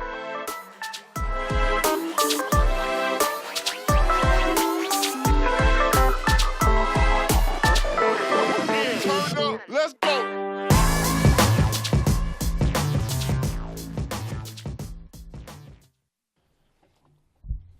Ready? And 3. And we're back. Baby, come back. I don't know the words. Alright, so we're going to come back from our nice little pee. I got a mouthful of goldfish. We're going to play a little, would you rather? We were doing this before, but we were getting into some bad ones. I saw a bad one up there. That's why I was like, We got to go to halftime. We're going to continue. Yeah. All right, here we go. It's a fun game for us to play, whether you guys want to listen to it or not. No, fuck yourselves. This is Go America. fuck yourselves. This is America. You guys Turn do it what you off. want. Fuck you. Would you rather be able to see 10 minutes into your own future or 10 minutes into the future of anyone but yourself? That's a stupid question. Yeah, move on. Yeah, obviously your own. Why would you care about somebody else's future? Especially if it was like 10 minutes into yours or a week into somebody else's, then you're like, oh, maybe I'll help that person out. Because 10 minutes into mine, what's it going to be? It's going to be more of this podcast because we have another fucking hour and a half left of this podcast. Would you rather be famous when you are alive and forgotten when you die, or unknown when you are alive but famous when you die? Well, I don't know what happens when you die, so I'd rather be famous when you're alive. I don't want to be famous, but I'm saying I don't want to be famous in general. I want nobody to know who I am. So then you would choose the second Get one. out. You have to choose one. Do you know how this? So this is would you rather. You have to choose one of them. All right, I'd probably We're not wait. holding up 5 fingers All and right, playing Never so Have You Ever. I would choose no one knows who I am. I choose option C. Go fuck yourself. I would choose that no one knows who I am when I'm alive. Right. Don't talk to me. Don't know who I am. When I'm dead, I don't give a fuck. I'm dead. Well, I'm we in don't the know what's ground. going to happen when you die. I would choose famous while I'm alive, and then just wouldn't go out. I can have all the money and live in some. You're a fucking dope-ass house. You're a fucking loser. Just go on dude, bro. Amazon and get the Lucky Charms. I can live in a dope ass house. Because my life is dope, and I do dope. So you rather be rich and live in a Lifestyles of the rich and the famous. Let me just ask you this though: Go you rather ahead. be rich and just stay in your house the entire time and not enjoy it? Well, first off, my house is gonna be fucking dope. I'm getting a chip and putt. What? Like, I'm not gonna over live this in like question. I'm I'm over not this gonna live in question. like a fucking 2-bedroom rancher. No, I get that. I'm gonna live in a fucking huge house. What do you on mean, the a fucking beach and- recluse? Yeah, or but you just gotta nobody, have parties nobody every said weekend? famous people can't leave their house. I mean, Right. Obama goffs. He was just because you're saying if you were me, I got you. Right. Exactly. Okay. I would still live my life. So if you're famous, you go out and be famous Ryan Ricketts. I'd be Shia LaBeouf. Well, I hope not. Think of Shia LaBeouf's life. That would be me. If you could, if we had a top 5 of most annoying sounds, if you listen to Shia LaBeouf's fucking yell, whether it's Transformers or fucking Even Stevens, that would probably be my number 1. Shout out to Even Stevens. Good God. What does it sound like? Give us a preview of Shia LaBeouf. Don't even know if I can make the fucking sound. Would you rather go to jail for 4 years for something you didn't do, or get away with something horrible you did but always live in fear of being caught? For sure, live in fear of being caught. Oh, we're just gonna Get away with it. Why would I want to go to jail for Are you 4 reading? years? Are you reading ahead at all? We got to start reading No. ahead. But I'm saying, why would I want to go to jail for 4 years for something I didn't do? Right. And the other one, Especially, you're not in all right, jail. How about this? Would you How rather about- go to jail or not I'd be l- in jail? Not be in jail. I like this one, though. Okay. Would you rather your shirts always be 2 sizes too big or 1 size too small? Big, too big. Too small, you look like a complete smacked asshole. Ryan? His shirts are too small, so he's definitely going to Regardless, I was going to make a joke about that, and you just ruined it. you ruined the joke. God damn it. Anyway, move on. I just get comedy, so like I can just see it from, you know. Would you Yeah, rather no, I live don't. Would you rather live in the wilderness far from civilization or live on the street of a city as a homeless person? Far from civilization. These are so dumb. I'd rather live far from civilization than have a penthouse in any city of the world. No, like live See, on the street. I would definitely. Would you rather live in the city or in the wilderness? How about that, The wilderness. Ev? What? Would you rather live in the city or the wilderness? I don't like listening to people. I don't like talking to people. What kind- Like, all right, put whoa, me... whoa, whoa, See, whoa, but whoa. here's okay. Paint go a ahead. picture for me though, because like what Wilderness, do I have a cabin? Do I have a cabin, or am I talking about a tent? No. Whatever you want. If a cabin is your wilderness, then yeah. All right. Well, what's your ideal scenario then? My ideal scenario. With wilderness or city. No, Don't just tell me you're living Right, on the it's fucking your- island and. Yeah, It's no, your scenario of the wilderness. I still want some human interaction because obviously I love my beautiful wife, and we're gonna have some kids. Well, she's going and- with you wherever you go. Yeah, but Unless you choose the wrong one. Then and she's my then kids are she's gonna not need go. friends, and I don't want to have to see neighbors. If I had my choice, Right. So I would never want to see neighbors. You'd rather live on like a 20-acre. It's not an option. What do you mean it's not an option? It says wilderness or the city. I already answered that. Ryan asked me my ideal situation, so keep up. No, you asked the ideal situation. Right. Yeah. So then we're just picking Tomato, and choosing tomato. whatever the hell we want. No, I prefer Right. wilderness. I already said I prefer So wilderness. you'd to rather city. live on like even not even a 20, like 50, 100 acre area. Than be homeless in the New York City? No. For sure. No. What the fuck? You're combining. Would you No, rathers. I'm not pointing to that anymore. I'm saying wilderness or city. You have a nice house in the wilderness on a huge chunk of land where you have to drive to your neighbor's house. Okay. Or in the city, in a nice place, in a popular area in the city. Stupid question. Wilderness. You say it's a stupid question, but you just broke down how you need your wife and you need your kid to have friends and shit. You just told me that my wife could come with me. Right. She's gonna be with you, but you're just saying my kid needs to be friends. I need human interaction. I'll have more kids. They can be each other's friends. Okay. It's kind of like me in It's Connecticut. like a dog. You get a dog, you get yeah. two dogs, so that the It's dogs kind of can be like friends with each other. me in Connecticut. My friend is my wife. My wife. Okay. I mean, Yeah. What about you? And it's gotta be city. and Embler. I There you mean, go. I don't prefer the city, but it has to be city. I got to be around people. Yeah, no question. And the best part And I about don't mean people, but I mean like I got to walk down the street and shit. I'm not driving to go to fucking Walmart. I'm not driving to get something to eat. I'm not fucking. the best part about the city. And then you're is- gonna hit me with the I live in the wilderness. I'll just go out and fish for my food.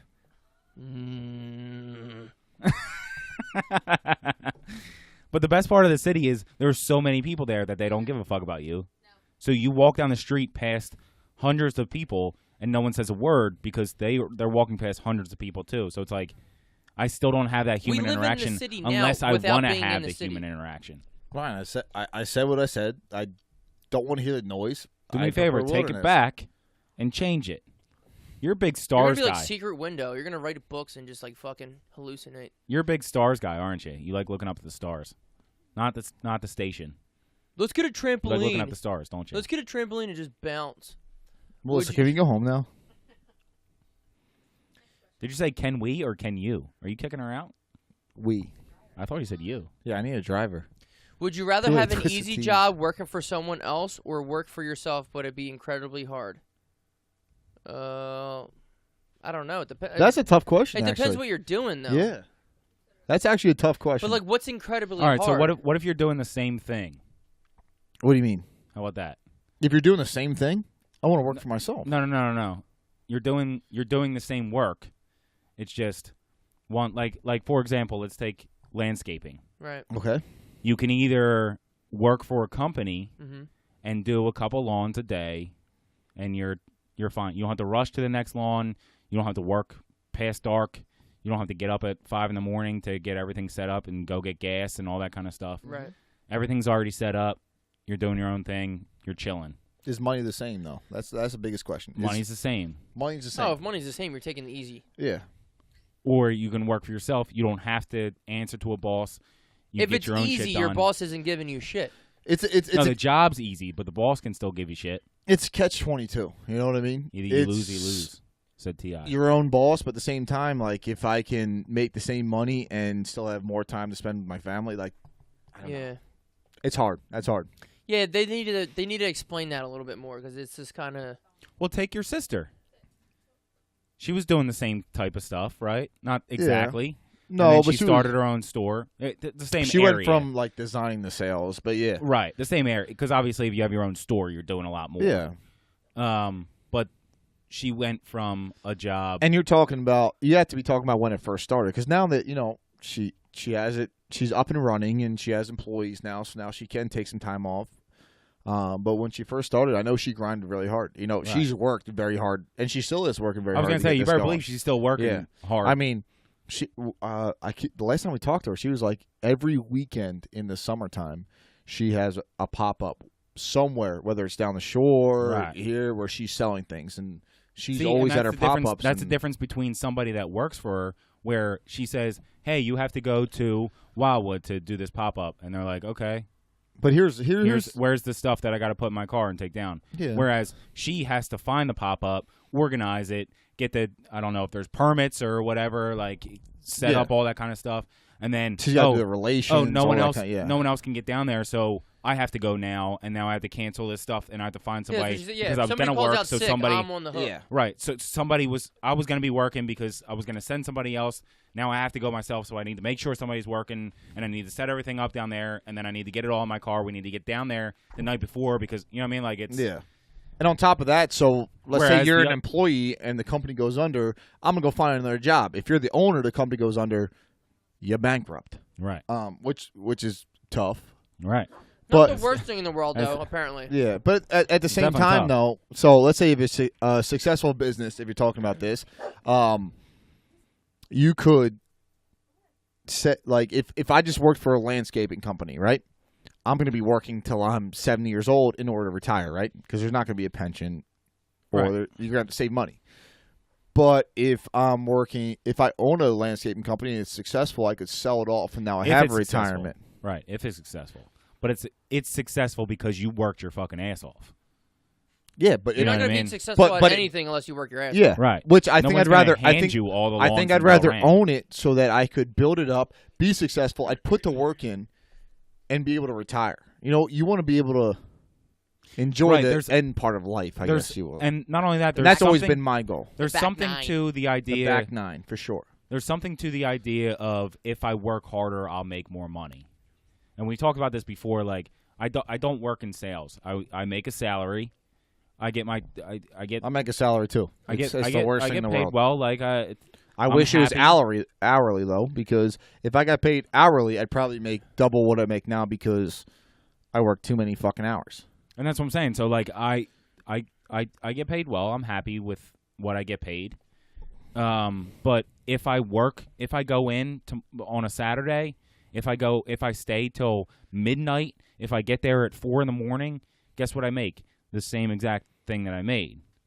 So there's something to the idea of I worked harder than you, so now I made more. Now, in a perfect world, your salary would be if me and you were both salaried at the same job doing the same thing, and I worked harder, they'd be like, Ryan works harder than you, so we're going to up his salary. That's exactly what I was going to say. Yeah, no, I get that. I get an hourly might not rate, happen like and that. I work harder than 98% of the guys. But that's what I'm saying. So, but it might not happen like that. What am I doing? So if I work harder than you, and we get paid the same amount of money, then it's like why am I even working this hard? Because that's why I hate the union. I'm in the union. Ed comes in at 10 and leaves at 3. I get in at 5 in the morning and I leave at 8, and we both make the same amount of money. This is fucking stupid. That's why I hate the union, because the union protects the people who suck. So, like, I work my fucking balls off, and then there's people who just fucking coast. And I'm like, this blows. Yeah. This fucking blows. All right, next question. Well, here's the thing. I want to say one more thing on this topic. And this has been a new thought of mine, and especially now that, you know, Melissa's pregnant and everything, is I want to get to the point where, and I think it's more stemming from, you know, looking at her parents where her mom just retired. I don't know when her dad's going to retire, but when they do, you know, they'll be comfortable. And if you like your job, you never worked a day in your life. Yeah, but here's the thing. I'm looking at how can I make enough money by like 60, 65 where I can be around for my kids and grandkids at that age. Right. Which I think, you know, a government job where you get a pension is beautiful. I think it's the greatest thing you could ever do. And right. Well, generally government jobs or jobs with strong pensions, you don't make the money on the front end. But it ends up being 100% That's what I'm saying. I'm not disagreeing. I'm just saying generally how it works is I'm just going to pick out numbers. You make $50,000 today for a $50,000 a year pension at the end. Yeah, but that's almost maybe worth it is where my mind is starting to go to. Whereas somebody else might make you're in business $90,000. Business ethics. You're in business now. You have to save a whole bunch of money just to retire. And I know there's 401ks and all that kind of stuff. Types of shit. Nurses don't have retirement plans. That's what I'm trying to explain to you. If you give me a second, he just won't give you a second. Guys, I'm just gonna leave. Well, so start the car. We're going to Connecticut. So you might make $50,000 today in a pension, a strong pension job, and $50,000 a year at the end of at retirement. Whereas somebody that doesn't have that pension might make $90,000 a year today, but they have no pension. Yeah. So making the lower amount, as long as you're living within your means at that point, you continue to live within the same means within retirement. Whereas somebody that's making $90,000 has extended means today. 100%. Yeah. And when they get to the retirement, they might not have that same ability to go to that extended means that they were in, so they have to reduce their means in retirement. Yes. So what we see a lot in terms of people that have strong pensions live the same way for their entire lives.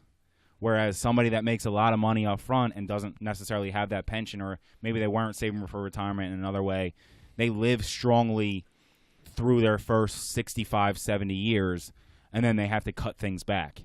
100%.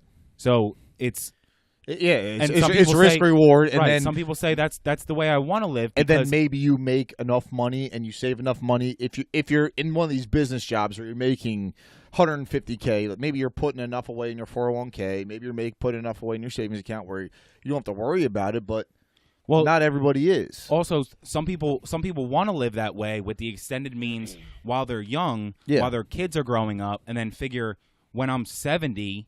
I'm not going to be traveling as much. I'm not going to be living in a 5-bedroom house with a huge basement because my kids have moved out.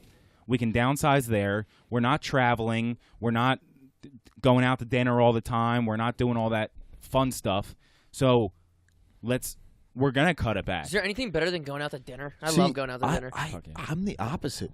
I'd rather grind now, and then when I'm 60, 70, be able to travel to Florida or the Caribbean or something like that, because so it's personal preference in terms of because I know now, if I go on vacation, I gotta come home and then I gotta work my ass off afterwards, and I'm spending money on this. Now I'm worried about my next payment, plus with the kid on the way, but we're trying to calculate stuff like that.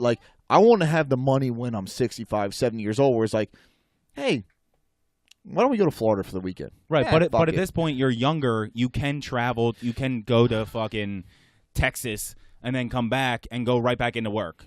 Whereas if you're 75 and you make that trip, you need 4 days to fucking recover because you're like, we were in the plane for 4 hours.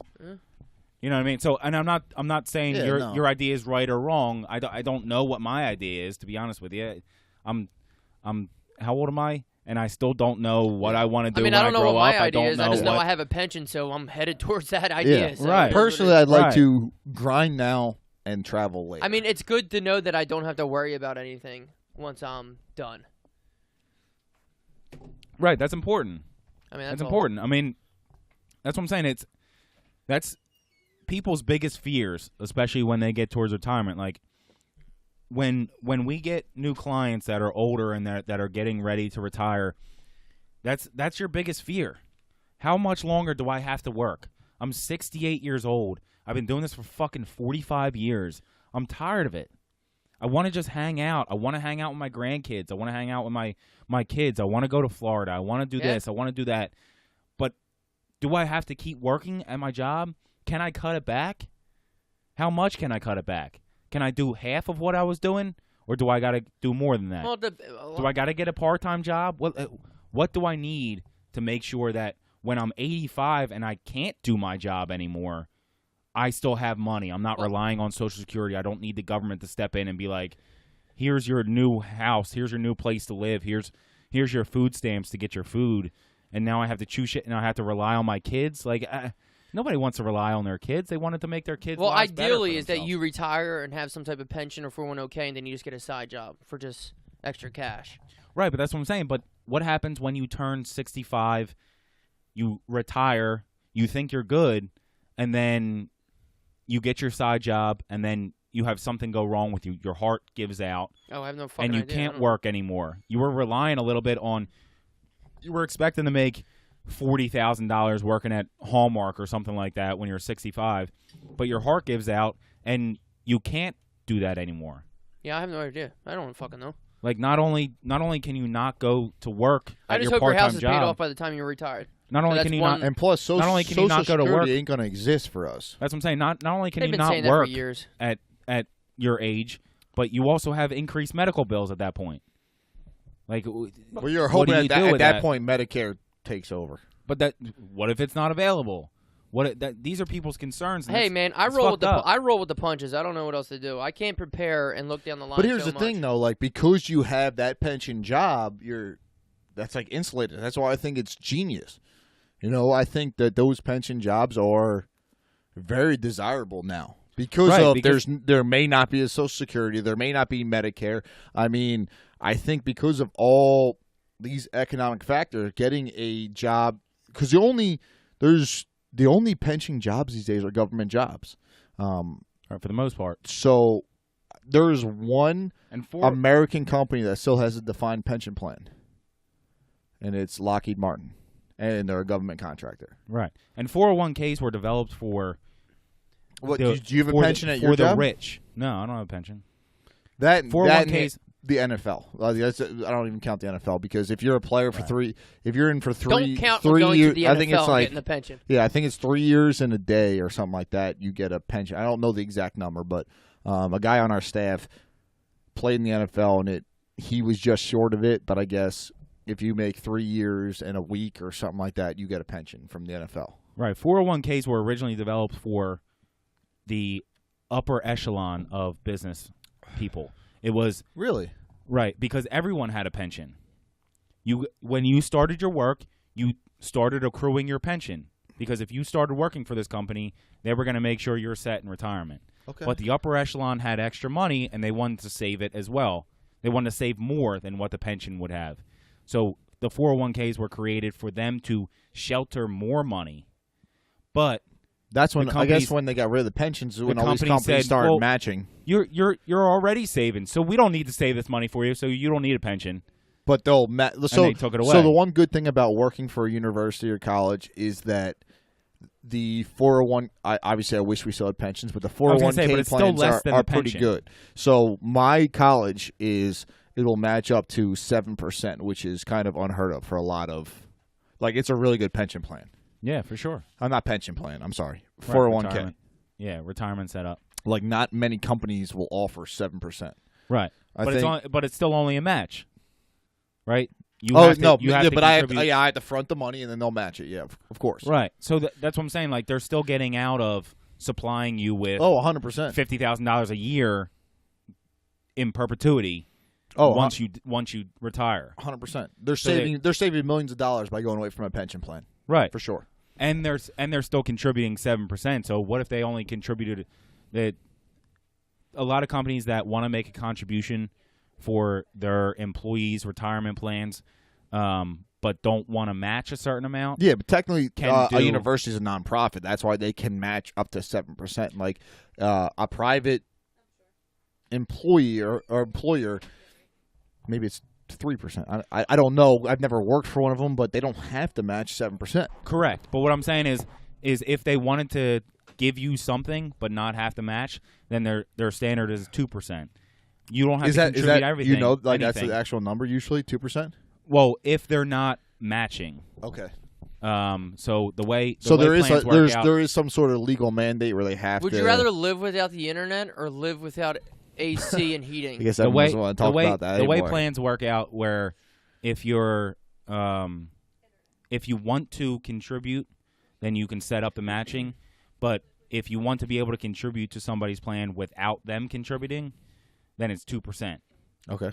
So 2% on $50,000-$60,000, it's nothing over the years. Like it's not going to grow to something that's you can rely on when you retire. Exactly. Yeah, no. You're gonna have $10,000 in your retirement account at 65. Like that's not gonna be fucking anything.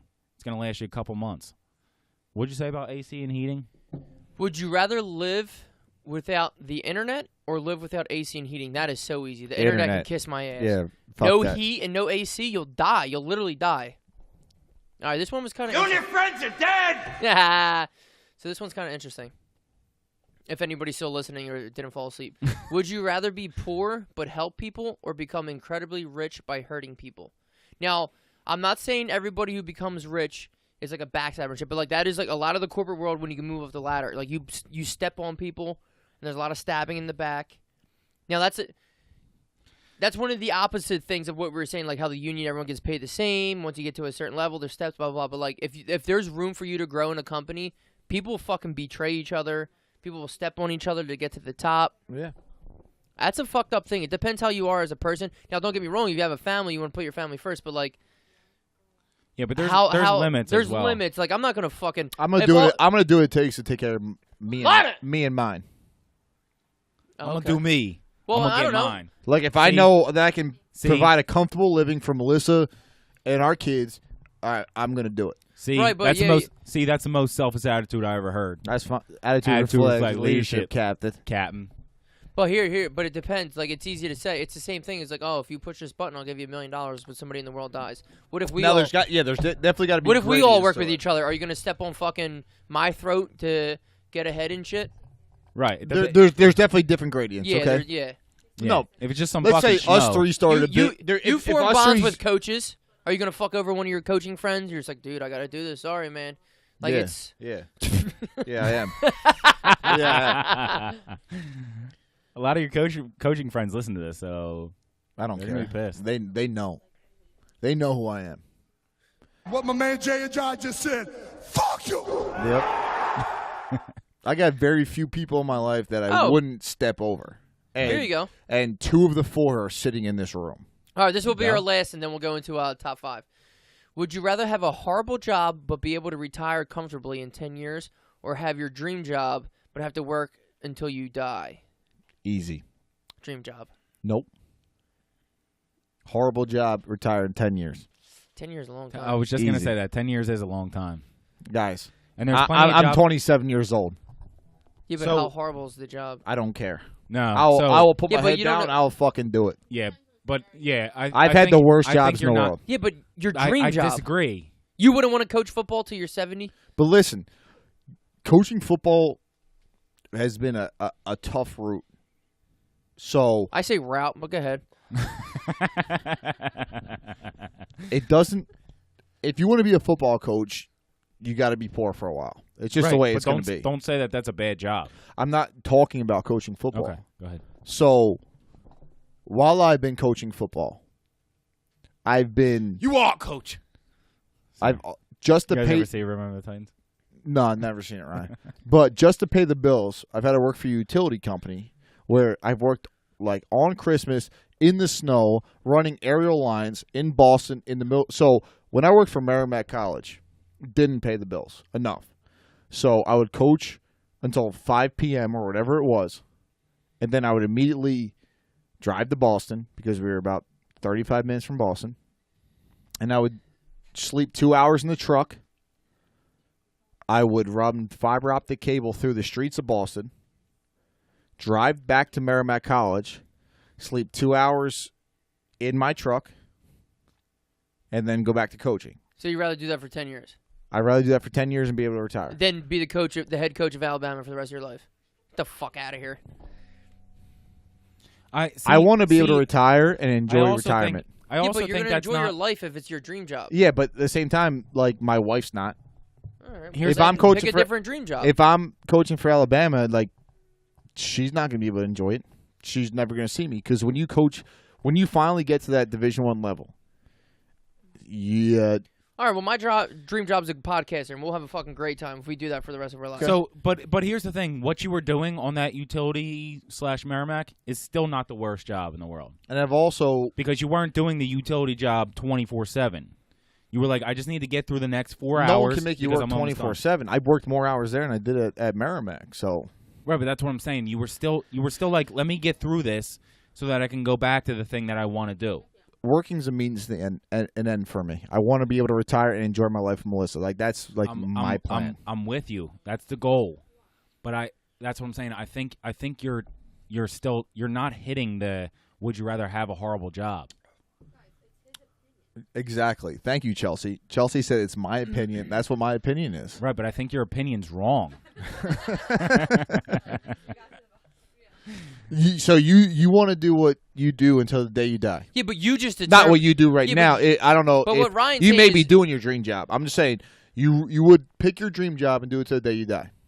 Right, because first off, I don't want to have a I also shitty don't job. know what my dream job is. I feel like neither do coaching I. football might be it, but I don't. And neither do I. Maybe but, not because of the hours. But also, when you go through that horrible job and then you're retired comfortably, what are you going to be doing? But here's the thing. Playing golf, enjoying my wife's company, raising my kids. Yeah, but nobody says your dream job is 24/7. So you can do that too and have your dream job. But my dream job is coaching football, and you can't do that. Maybe you need another dream. I'm just saying you picked I don't know. your Dabo Sweeney was at the Sixers game the other day, so. But I'm saying Dabo Sweeney's a fucking clown. But what you he were makes just, a lot of fucking money, I'll tell But you what that. you were just saying And how Dabo Sweeney, that was probably his only time off. I guarantee during the season he doesn't see his fucking wife. I'm in the profession. I understand he does not see his wife from August. Go ahead. Press No, whatever you this, gotta is press. this is for you, Ev. Next say something while I'm talking is getting shot. Anyway, let's go to the fucking top 5. No, well, what I was gonna say though is like you were just saying that, but like you just determined your horrible job. But the horrible job's probably got to be given to you. Like there's Right. I think it's way worse, is what I'm saying. And 10 years I'm is a gonna long take fucking time. I'm going to take it on the Okay. chin. Okay. Well, Why can't Fair I have enough. an opinion, Ryan? no, fair enough. It's just all I'm saying is it's the wrong opinion. You're wrong. What would you? All right, hold on, real quick. What do you think's the most horrible job in the world? Ooh.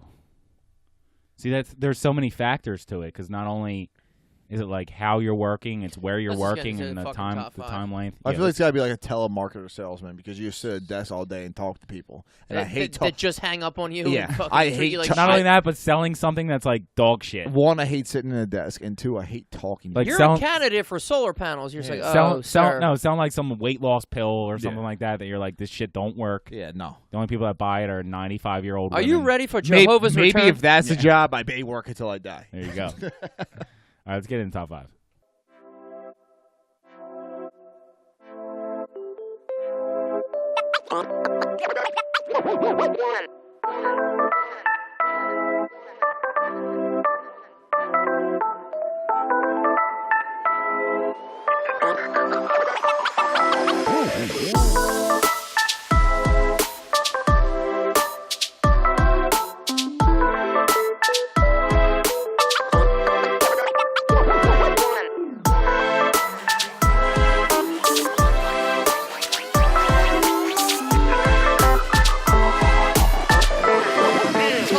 Let's go. Welcome to the garage. Oh my God, I was just acting like I was going to start rhyming. Welcome to the garage with Evan and Friends.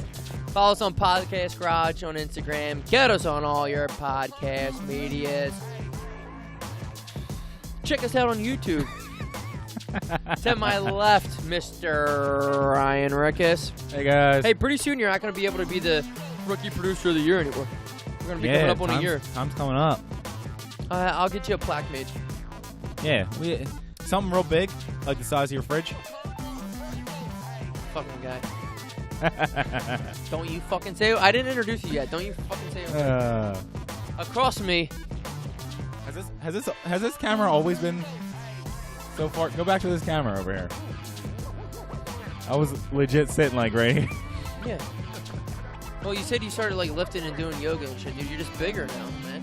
Just taking up more space. Good way Hey, I what did I say. say? You son of a bitch.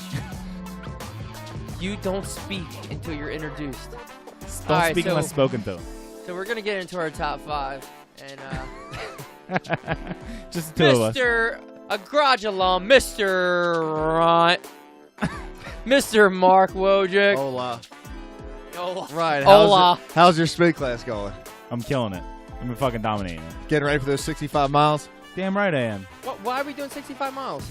Oh, good question, Evan. We're doing 65 miles because we're going from And I will walk 500 miles. 65 miles. We're doing a bike ride Sure. from the Bend to the Shore, it's called. The Ben Bend to the Franklin Shore. Bridge. Bike tour. The Ben Franklin Bridge in Philadelphia. I say trois, but Out- Sounds like a great cause. Trois. The Ben Franklin Bridge in Philadelphia out to Atlantic City, New Jersey. New Jersey. To the Golden Nugget, where I'll 65 lose all my money. 65 miles, and we need to raise $200 a piece. We're there. We're almost there. Hold on. I'm not really sure. I'm gonna What was check the live on donation air. today? I think we might be there, but even if We're they're not gonna there, stop. We're not keep gonna donating. Right. Regardless, we still would like to get more donations because it goes to the families behind the badge. We have raised our goal of $400. Now everything else is keep it coming in. It goes to Just keep it families behind the badge. So it's a good cause. So get our link on our Instagram and donate some money. Don't be stingy. Thank you to I'm proud to everybody. say I have donated. You have. I was going to say It's thank you to It's a everybody great cause. who's donated. I don't have every single person that did it, but we have. I'll just read. Chold, who just left, she just gave 50. Fat Cracks. Shout out to Fat Cax. Oh, shout out to Fat Cax who donated $15. The Jordan family. Huh? Anonymous, Mark and Melissa, Kate, Lisa and Tim, my sister and her kids, Chelsea, my family. There's other people. I don't have your page up, but thank you everybody who donated. Very nice. We appreciate it. Let's keep it coming in. Chelsea's cousin Molly, I know she's done. So it's awesome. Yeah, It's really Steph cool. did too, I think. Steph, yes. I have to look at all the names. Sorry if I'm forgetting anybody, but really appreciate it. Let's keep it going. Yeah, it's for a good cause, like I said. It's for the people. It's for the people. Our top 5 has nothing to do with anything right now. It's NBA playoffs, but for some reason we're doing a football top 5. But hey, fuck it. Mark's a football guy, so It's your podcast, so you do what you want. No, dude, you're a football guy. You want to live in the woods and work really hard for 10 years and just fucking, we'll see. So our top 5 not NFL, football, because I have a couple college plays. Top 5. Oh, really? Mm-hmm. So do I. Oh, fuck. You said football. Yeah, no, you're right. I did. If you have You made it right. If you have a foosball one in there from Doug Bernard's basement, I'm a fucking freak. I have all NFL plays, but it's okay. Keep going. Tell the people what it is. You lost your virginity in Doug's basement, right? Yeah, to Doug, actually. It's crazy. I remember. Shout out to Doug, by the way. No, I was going to tell a story. It's not good. So, our top 5 most memorable football plays. Mark, you're the guest. You start at number 5. Okay, number 5. And this is college Well, and hold NFL. on. You wanted to mention a play before we got into all the a top bunch fives. of plays, right? We are excluding the 2018. Or are they 17? 2017. No, Yeah, it was because last year was Patriots. So the year before, the 2017. but it was already 2019 when they won. It was 2018 when they won. No, I'm It saying was February it was 2019 when the Patriots won. It was 2018 when the Eagles won. Right. Okay. Yeah. But it was the 2017, 2018. The Eagles Super Bowl winning. Super Bowl We are going to champions. exclude the Philly play because Philly, I mean, and there's a then statue, we all- the strip sack, the All Corey the- Clement catch. Like it would Brandon all be Cooks our. getting his fucking life ended. Yeah, it would So- all be our top. The So Eagles Super Bowl is excluded. we're local. We're Eagles fans. So we're trying to be fair and include everyone. We don't want to just talk about the Eagles Super Bowl. Yes. Because it's most memorable plays, not the best plays, the ones that you remember the most. Yes, And obviously, yeah. And I wanna make sure we Philadelphia do- Eagles first championship. I'm gonna remember every play from that. Yes. I've watched the game. I don't know, 14 fucking times. Like so. Obviously, I remember those plays. Right. Go ahead, So throw we're some just- porn in just- between that, you know? Nah, too late. Stop rewatching the Super Bowl. All right. Mark, you're number 5. Okay. I have like a list of 10. I'm like trying to. Now, my number 5 is probably a local favorite because we are Philadelphia fans. Sure. And taking you back to 2003/2004 season. Okay. Eagles coming off a bye.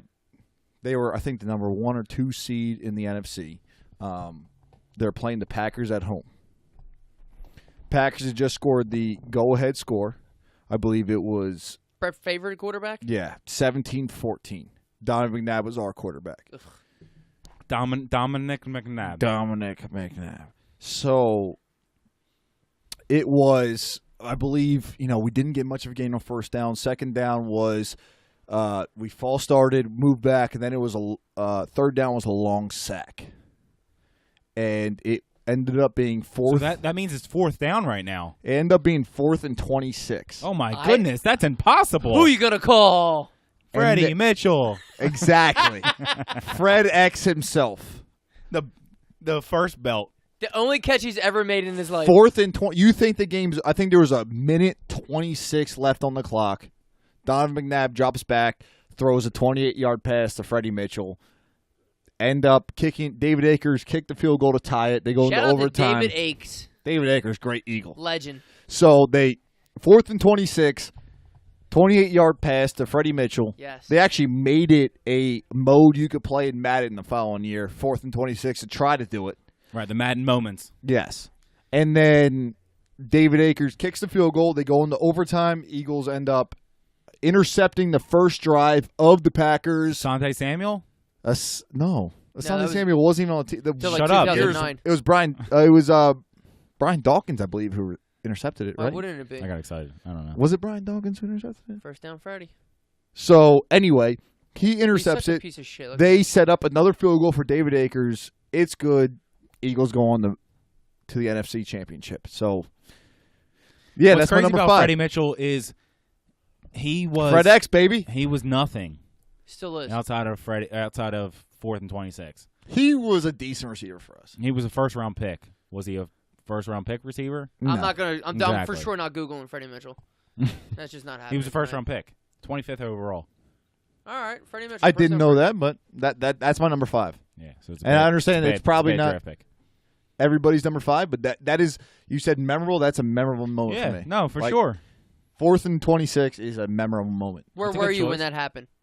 I was we at Because this is what makes it memorable for me. Because I know where I was every time. I this was play happened. at the Wallace's house. You know, Mike Wallace is the local defensive coordinator of the Delran Bears. There you Shout out go. to Mike Wallace, great And man. we used to go He's a over there great for the man. Eagles game when as I was a kid, and that was best man there is. He's a great man.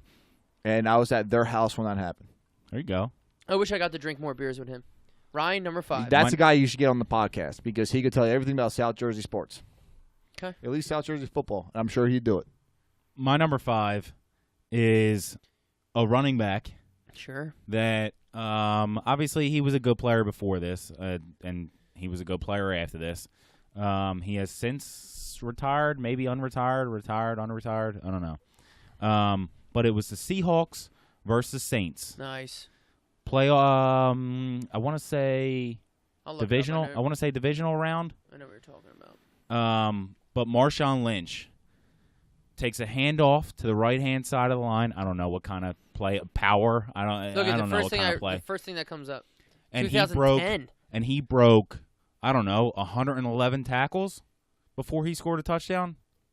At least 111 tackles. 67-yard run. That's crazy. Because he's not fast. No, and He's a power runner all the way. he got there was an attempted tackle Was it the by playoffs? just about it was definitely the playoffs.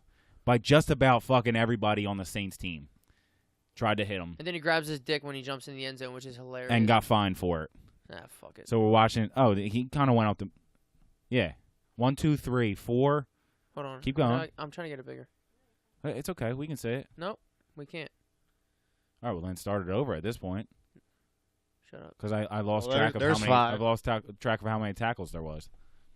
So okay, sorry. He runs right up the middle. 1, 2, 3, There's 4, 3 at least, 5, 6, 7 with a stiff Oh my arm. God, he Get the fuck threw off him. me.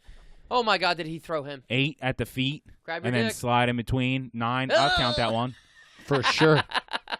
And that was on a poster, too. Matt Hasselbeck celebrating with him in the end zone. Great play. All Um, the YouTube videos that came out, like rumbling, bumbling, stumbling. That's the definition of him. the guy who used to commentate, like, hold my dick. Like, Yeah. it was a great play. Oh, yeah. But that Look at was that score, like 40-30. Oh, NFC wildcard. Yep, there you go. that like Look at a young Drew Brees. that put him. Man, Obviously, Pete he was Carroll's he been was a coaching good since running 2000 back, but 'cause like this was 2010. Lana, get in. to be able to break a tackle from just about everybody on the Saints. Yep. And score a touchdown. You forget how long He things put- been going on. This he was put the team on his 2010. back though. Damn, that was 2010. Shit. Ev, you're number 5. My number 5 is Troy Polamalu intercepting Kerry Collins, the Tennessee Titans. This is a one-handed snag that I'll never forget. It is absolutely beautiful. So you're a Steelers fan. I am. Can we take this down off the wall, or is that on there? Pretty You're good? a fake Steelers fan. I'm a fake Steelers fan. Is that on there pretty good? I mean, Or I'm can more of an take- Eagles fan, if that's what you mean by a fake. That's exactly what I mean. Yeah. Yeah. No, Of course. no. Right, but it's your second team. Yeah. No, Can I take no, this? that's kind of what I meant. I didn't mean to say fake Steelers fan, but like Right. Can I take everyone's this got that softball? second, and they're in the AFC, so it doesn't matter. Like for me, the Chiefs are always be my second fiddle because And the Chiefs are a one, good team to root for. my especially with Andy grandfather Reid. worked there, and two, I'm the huge Andy Reid fan. So it's, I don't mean by like fake by this it's not game, your I first don't- team. I don't think this game had any relevance or anything. It wasn't a playoff game or anything like that. But the way he snags this out of midair, and I love Troy Polamalu. He's one of my favorite players ever. He's just a swoop. Kerry Collins. Kerry Collins is absolutely drunk, I'm pretty sure. But, dude, the way he just snags this. Because, why I love Troy Polamalu is because he wasn't a big guy. He's just physical as fuck. Dude, I He used was to love 5'11", him on quarterback sneaks. Used to jump over the line. line. Look at this. Oh. Look how quick he is. Look at this one-handed snag. This is well before Odell. That's way before Odell. Oh yeah, Give me that. he's probably one of my favorite players of all time. Oh, he's and a I've never freak. even been close to a Steelers fan, but just the fact that he used to jump the line and do that on QB, like Now, he just yeah. was one of my Now favorite players. he has an awesome pick against the Eagles where he like scoops it off the ground and shit. Like he has he has tons of highlights. But Great player. great player. Well, that's why they were worried, or locally they were worried about Dawkins getting into the Hall of Fame when he did, because guys like Troy Polamalu and Ed Reed were coming up for All for three the of them. ability All to three of get Brian in the Hall of Dawkins Fame. is So. all time. Well, that's what I'm He's saying, but fantastic. you can't be putting in 3 safeties in the same year when you're only putting in 5 guys. I think 3 of those being safeties. they're the I best think players, I think it would and be the put the three perfect time to safeties do in. it. Put them all together. If they're the best players to go in, but there's a lot of good players that still haven't gotten in, so it's a timing thing sometimes to the Hall of Fame. Yeah, there's good players, but are they better? Anyway, Right. that's my number 5. Mark, your your number number 4. Got to figure out how I'm going to number these. Good. My goodness, is this your first time here? My goodness, look at Randy Orton slithering. All right, so my number 4 is more of a game effort than it is one play, Okay. and it is Appalachian State I'm out. beating Michigan, Yeah. blocking the field goal, taking it back, the whole 9 yards, like Whole everything. I can't even remember what year it was. We were in high school. Yeah, I was just going to say that. I want to say it was 2007, 2008.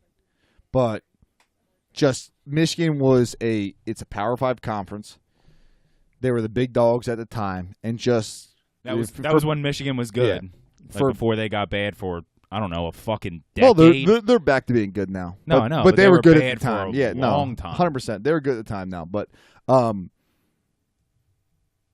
for people who don't know, there's some now it's called FBS and FCS, but back then when this happened, it was 1A and 1AA, and this was basically Michigan pays 2007 it was. 2000. So I said 2007, 2008. Yeah. So Michigan basically pays, and not just Michigan, but places like Michigan will pay a school, a 1AA school or an FCS school, at least $500,000 to $1 million to come play them, because they want a beat up game to earn to gain some confidence. And that's exactly what this game was. They probably paid them $450,000 to come play them, and App State went there and absolutely stomped them out. Well, not stomped them out, but beat them. And it was one of the coolest things. Yeah, game and it's 32-31. It was one of the coolest things to ever watch, because I remember watching the game live, and it was. I remember we had a scrimmage the morning. Here's the. This is the kick right here. Yeah, they're kicking the field goal to go up 4. Yep, this is the block. It was 32-31 with 1:42 left, and Michigan attempted a field goal that was blocked. So Appalachian State had a chance to come back, and that was Mike Vick running for a first down. But yeah, this was something that I still remember where it was. We were, we had a football scrimmage that morning. Ended up being at Kevin McDevitt's house for the afternoon. We were watching this as it unfolded. It was one of the coolest things, because you don't see this happen often. This is Your one of the, environment. There's a lot of good. Yeah, all this around is each 24-yard other. field goal, 32-31, and he shanked it through. Straight It was one of toe-blowed those it. things where, like, you usually see these scores, like a Michigan versus App State. It's usually you see them at the bottom of ESPN, and it's like, okay, 48-0 or even worse than that. And they cut away from whatever game we were watching just to watch this. And to they watch had a shot. They just threw to Mario Manningham a bomb. Yeah. He was good, too. Well, And so for people now they're who kicking a 37-yard field goal to win. So for and people, that bitch was blocked too. That's crazy. So and he scoops it. So the old scoop and score. So for people who don't know, so the 1A, so the Michigans of the world have 85 scholarships. 85. The Appalachian State, now Appalachian State is now 1A, but back then when they were the 1AA, they only had 63 scholarships.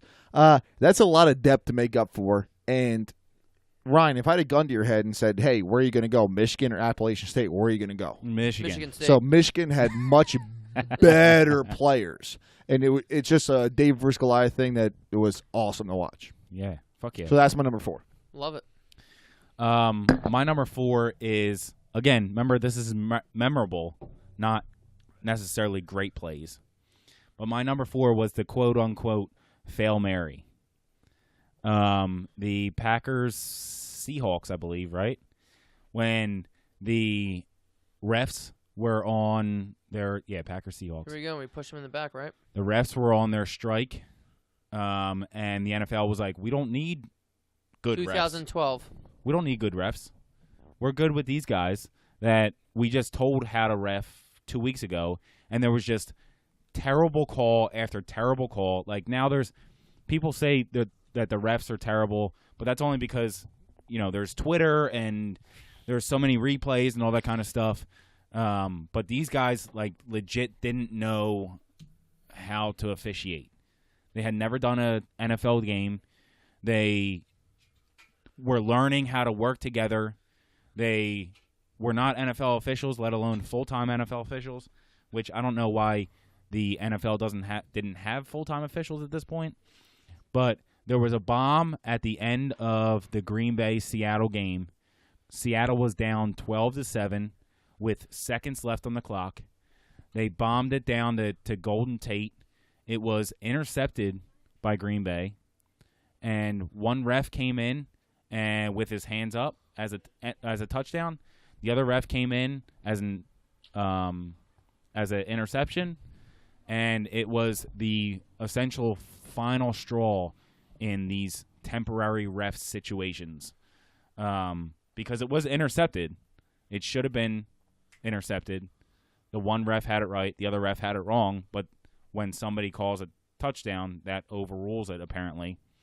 No, I remember this well. This was Seahawks. bad. So the Seahawks ended up winning on a 30-yard bomb to Golden Tate, even though it was intercepted because Didn't it was a it end terrible up call. having like playoff implications that they used to go back to? I like think either so. seeding wise or who got in. Right. There was a big controversy about it. Right. After After it happened, they were like, "We need the actual refs back." I know after it happened, it was like messed up where it was like, all right, this was messed up. They got the call wrong, everything like that. But then they end up getting the refs back. And I feel like even after that, end up having like seeding implications or something like that. Now, I could be wrong, but I feel like I remember that. And they reviewed it too. But because the one guy called it a touchdown, they couldn't overturn it. Yeah, indisputable or whatever it is. Yeah. Stupid play. Yeah, exactly. Stupid play, but memorable. Yeah. Oh, absolutely. No. Yeah. I'm not. Yeah. Ed, your number 4. My number 4. Oof, this is tough because I'm looking at my list and. So you guys don't put your shit in order. I do, but there's a lot. All right, this one's this is so memorable, but Antoine Randall throwing a touchdown pass to Hines Ward in the Super Bowl was so fucking cool. So this was Super Bowl. They were playing in Arizona, I believe, and Antoine Randall used to be a quarterback in college. So they do like the, whatever you want to call it, the whoop-de-doop, switcheroo, and he just fucking throws a bomb to Hines Ward, who's the greatest Steelers receiver ever. Look at that. Whoop! So this is against the Seahawks. Oh, yeah, that's what I meant, Seahawks. Dude, it was such a dope fucking play. I loved it. I remember seeing Jerome Bettis last year. Dude, this is when the NFL was sponsored by fucking Reebok, for Christ's sakes. Jerome Bettis, I guess they're playing in Detroit. It was like the road to Detroit because that's where Jerome Bettis is from. Randall Right, I L. remember it I being used a to big love thing for Randall him. L. Look at fast Willie Parker in the backfield, but dude, look at here we go. Randall L. He's Perfect wide ball. fucking wide open. Look at that ball. That would never happen in the NFL now because there's so many trick plays and shit that defenses are like, nah, I'm just gonna stay with my man no matter what. No, it because definitely happens now you because guys are trying to be Odell tricky. Beckham threw a touchdown to Saquon Barkley last year. Right, but Saquon Barkley wasn't that fucking open. There was no one near. Saquon Barkley Hines was more open. Did you see that play? For sure. It wasn't a memorable play, apparently. Whatever. Anyway, Randall L. the Hines Ward, my number 4. There you Super go. Bowl. Woj, what are we on? Number 3? Yeah, number 3. Number 3. So my number 3, I have 2 Steelers back to back. Sorry, guys. all good, is the Iron Bowl. Yep.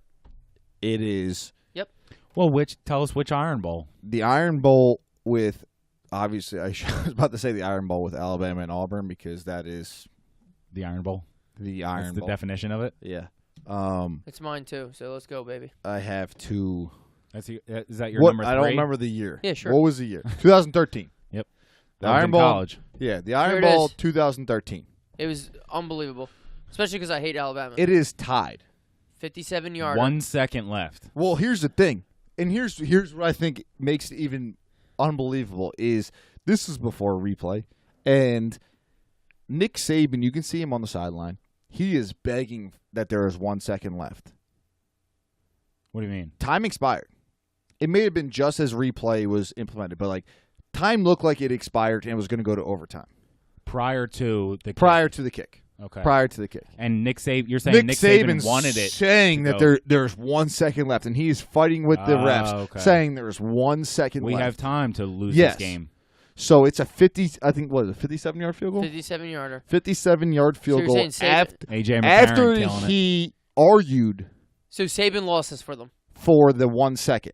So Right, they so fire agreed. him. They agreed to. No, let's not do that. Let's not get crazy. He's now. still the greatest coach there is. But he argued for the 1 second. They get the 1 second. They go to kick the field goal. Look at this. You think at the very least they're going to miss it going to overtime. And this motherfucker Catches it in the back of the end zone. takes it 98 yards? It was like So long. 107 yards Yeah, or something like that. 98. Dude, look how Sorry, close. yeah, no, 100. Look how close he is to going out of bounds too. 109. Yeah, takes it all the way back because I mean you have your field goal team out there. They're not going Right. to Just make a bunch tackles. of big dudes that and like. they take it Dude, all he- the way back. Dude, he literally only dicks like one rusher. I still remember where I was. So at the time, my grandfather was coaching for the New York Jets, and I was at the New York Jets game. For whatever reason, it was like during the playoff time. I don't Yeah, know. this had to be a Saturday game. Yeah. There was a Saturday or whatever. We were driving back from New York, and I was in Auburn's ranked 4. my parents' car, and we were listening to it. Look at this. And at the dickhead. time, I was kind of an AJ Alabama McCarron. fan. I don't know why, but I Yeah. always rooted for Alabama. And I remember listening to like, oh, the field goal is no good, it's short. Wait, but he called it. He's running it back and like went all the way back to the house. Now I just in absolute disbelief. Yeah. So yeah, that's my number 3. Yeah. That's my The number hell- 3. I love it. What do you got? You just agree? No, it was on my list, and I'm gonna put it as my number 3 now. You fucking bitch. All right. No, I wasn't arguing. No, you're a bitch. I and didn't stop. know. I didn't know that we were including college plays, so I fucked up. Okay. I fucked up. My number 3 Yeah. is a play dating back to I want to say 99, Oh, 2000. Jesus Christ. The archives. Yeah. It was the Super Bowl. Okay. It was Kevin Dyson and the Tennessee Titans Oh shit. versus the greatest show on turf, Interesting. I And remember this too. the St. Louis Rams. I wasn't even a football fan. You know what I mean? Like obviously my dad's watching. I don't fucking know what's going on. I'm eating dips and shit. Right. All I knew was that I didn't like the Rams. I was rooting for the Titans. I had an Eddie George jersey. I know that. And here the Titans are driving. They're what, 10, 12 yards out? 6 seconds left, I want to say. Steve McNair drops back, hits Dyson on a quick slant. Dyson reaches out, and he's 1 yard short. He's probably like 5 yards. This is short. one of my honorable mentions. Was it? Yeah. Steve McNair, shout out, R.I.P. I was equally pissed Here's the thing: the reason I left it out was because we were young as fuck when this happened. Right, but I remember watching it, but I don't remember I don't remember where I was and all I that was kind of home. I things remember and- not liking football, so I didn't care. Yeah. So I was equally pissed about this play as I was about the USC Texas. Another what was one that, of the Rose my Bowl? another one of it was the Rose Bowl. It back before they had the BCS championship. Yep. Texas, yeah. Another one of my honorable mentions. I was Vince because, Young. equally like, pissed That was off. my honorable you got to mention. mention where you have to like. For me, there's a difference between greatest sports moments and most memorable. Right. And for me, most memorable is like I know where I was. Yeah, what I was absolutely. doing, like I was everything with like that. I was with my brother, and me and Yeah. him loved fucking USC and Reggie Bush. Who did it that year? Oh, the 8-yard scramble by Vince Young. Are you kidding me? It was one of the greatest. And he was wearing plays ankle in socks, sports which history. drove me nuts. Yep. Fuck Vince Young. So that's what I'm saying. I was equally Look at pissed yelling about the out Michael. turnout of the USC Texas game as I was about the Titans Rams game because I hated the greatest show on turf. Marshall Well, Falk the was on greatest cover show of on Madden. turf. Awesome. You fucking losers. A couple years later, they come out and beat the fucking Eagles. This is it. Steve McNair, R.I.P. Yeah. 23-16. They're driving. They get down closer than this. Okay. If you can fast forward. I don't know how far you can fast forward. Is it 2 hour fucking This is YouTube? the whole Super Bowl. Oh, here it is. Oh, no, it's probably the next play. So he's scrambling, gets away. No, this is it. No, it's the next Oh, play. okay. Because that gets them 8 down to the seconds 10. left. They call their last timeout. Jeff Fisher, he stinks. Jeff Fisher looking good. 5 seconds left. Did the I think- Titans not have the greatest uniforms? What a great uniform. On Kurt the 10 Warner. on the Kurt 10 Warner yard looking line. healthy. 10-yard line. 5 seconds left. Down 7. As your boy Dick Vermeil's pacing on the sideline. Wondering what Is that his Easily what? best Super Bowl of all time. This one? Well, I don't know No about way. easily, but it's up there. Dude, the Eagles are winning. Come on, dude. It's up there. Unbiased. So How about the Patriots coming back from 24 points and winning against the Atlanta Falcons? I won't pick anything Patriots. I know, either will I, but I'm just saying, like, if you're a Patriots fan, like, that's got to be unbelievable. or how about Santonio Holmes catching the corner of the end zone? That's fantastic. It's got to be up there. That's fantastic TV right there. Funny enough, I'll mention one of my honorable mentions because it's that Super Bowl. It's not Santonio Holmes catching it. It's James Harrison's 100-yard interception of Kurt Warner right It before wasn't halftime. a touchdown. That he was struggling to get to the end zone. You remember that? It was right before Yeah. halftime. It was like the That was last play of Arizona. halftime. Yeah, it was the same game. I was The at Santonio so Holmes. Dan Ennis's dad used to throw on the best Super Bowl party ever, and I was at that house for when this happened. I was in Tommy Novak's basement when that happened.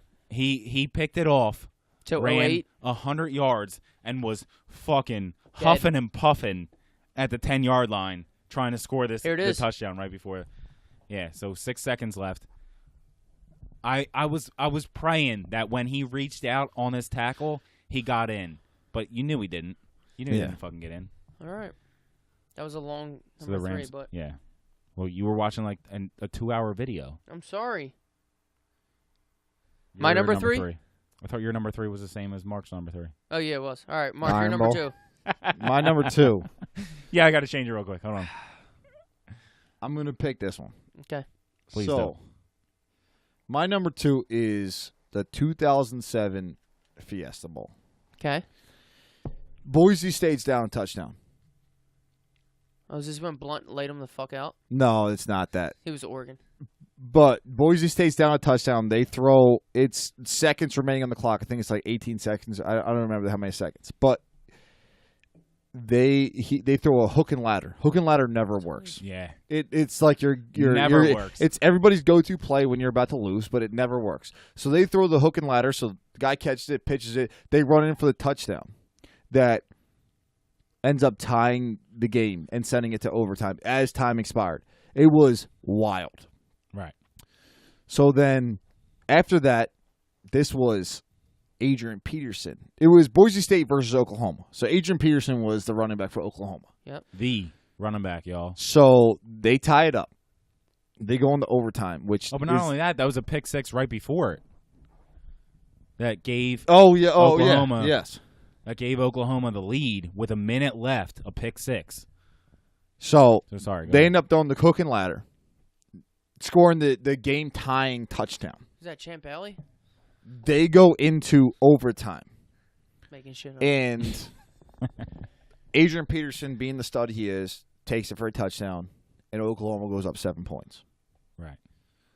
Boise State because everyone, like, for college, it's the Kansas City shootout. You start at the 25-yard line, and which I love. Yeah, bring it to the NFL. Fuck it. Do it from the 45. Right. 100%. I'm with you. I hate the NFL overtime. I'm 100% with you, Ryan. Yeah, and they just run the ball and try to kill time. No, fuck that. If you score a touchdown, it's over. But if you don't, like, there's so many. No, just make it the Kansas City shootout. Come on. Yeah. But Boise State, the ball, we're gonna win. Boise State scores. They're down 1 point. They go to kick the extra field goal, the extra point, and it's the Statue of Liberty play that everyone remembers, where they toss it to the kicker, runs in for a touchdown. Here, we're coming up. Here's the hook and ladder. This next play, I believe. No, don't. It was one of the coolest moments in sports, in my opinion. I mean, just people are because they came back listening. from We it. can't just sit here and So watch the TV for. Well, what just happened? It was just 4th and 18 with 18 seconds left. Yeah, you're back in the first. It says. So. I didn't do anything. We don't over here, Ev. You're the camera guy. There it is. 4th and 18 with 18 seconds. How'd you nail it again? I'm clutch. What do you want me to do? So here's they're from their own 47. The old hook and ladder. The hook and ladder. Toss it to him. All of Oklahoma goes for it. Touchdown. Nobody's even close to the guy. I mean, there was one Yeah, but guy let's be close, honest. but- That was a really good hook and ladder. That was a fantastic hook and ladder. But like, hold your lanes. I feel like that's what you're. I Listen. didn't play football, but I feel like that's what you're taught. Easier said than done. Line up all. Put in all your DBs. Line them on the goal line. Don't tackle them before they get in the end zone. Right. Put in Gronk and Julio Jones in the back in case they bomb it, and you're good. All right, cool. So that was your number. What are we on? Number 2. That was number 2. Yeah. My number 2 is the third. We had this discussion the other day. Oh, there's the classic Statue of Liberty play. So my number 2 was we were talking about this last night, Woj. The third miracle. It's my number 2. Too. Miracle at the Meadowlands.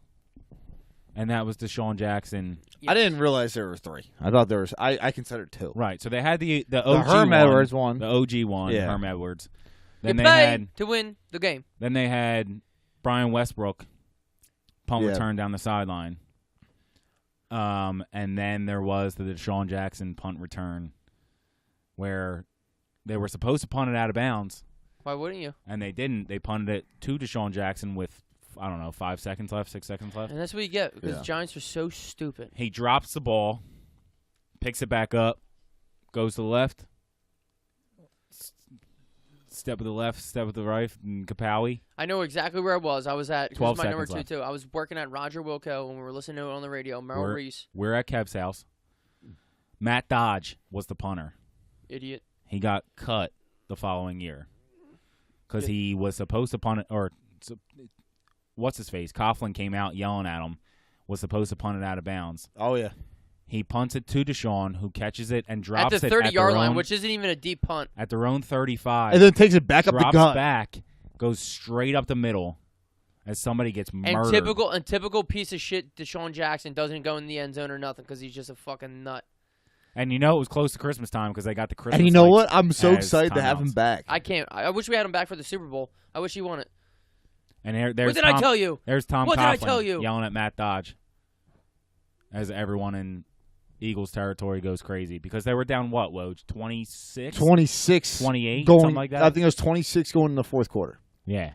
Is it his fault, though? And it was like touchdown after touchdown. We had defensive stops, but it was still hopeless. You know, one of those games where you're about to put the backups in because it's hopeless. And I can't believe that Reebok sponsored the NFL for so long. Oh, NFL equipment? That was a huge thing. When they Reebok switched to is Nike, that was a trash. huge thing. Reebok is trash. I remember being like super fired up, and we were at Kev's house watching it. I'm just going to... That block right there. It's my number him. 1. Let me throw that out there. It's my number 1 because... Well, you can comment after I comment. It's not my show, so agreed. So I was at Kev's, and then I called my Watch roommate get crushed. at the time, whose name was Reed. Shout out to Reed. Sounds like a pussy.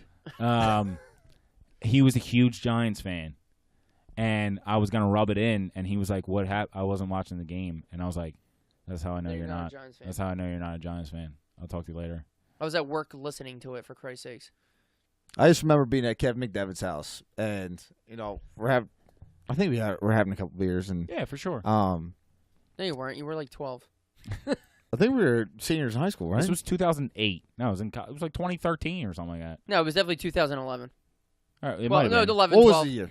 We were in college. You can find out the year. I was definitely in college. But I had a college roommate who was a Giants fan. Yeah, that I you're called. right. You're right. We're I was working. We're yeah. we're at Kevin McDevitt's house either way, and I just remember I don't know who did it, but it was either Embler or somebody who chest bumped Mr. McDevitt, and he fell flat to his back and started doing like the turtle from Animal House. Animal House, yeah. And because we were just going nuts in McDevitt's house, and it's just like a memory I'll never forget. It was so much fun because the fact that, and the funny thing is, shout out to Kevin McDevitt, he used to be, as soon as one team would score a touchdown against the Eagles, it's fucking game's over. They fucking suck. Game's fucking over. He was the biggest pessimist in the world, like growing up. Like, nah, game's fucking over. Not only that, they'd be 1-2 or something like that, and they would get scored. Like say they were playing the Giants, season's over. And they got scored on. It's fucking season's over. It fucking ended. It was hilarious. I loved it. Walking around in his Duke Crocs. But yeah, that was my number one. So it's my number 2. Your number 1. What's your number 2?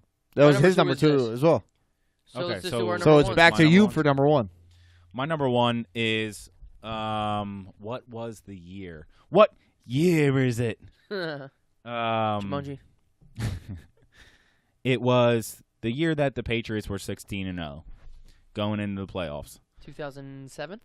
That's what I was gonna say, but then I thought maybe I don't know. It was later than that, I feel like it might have been 2007-ish. Mr. Moss.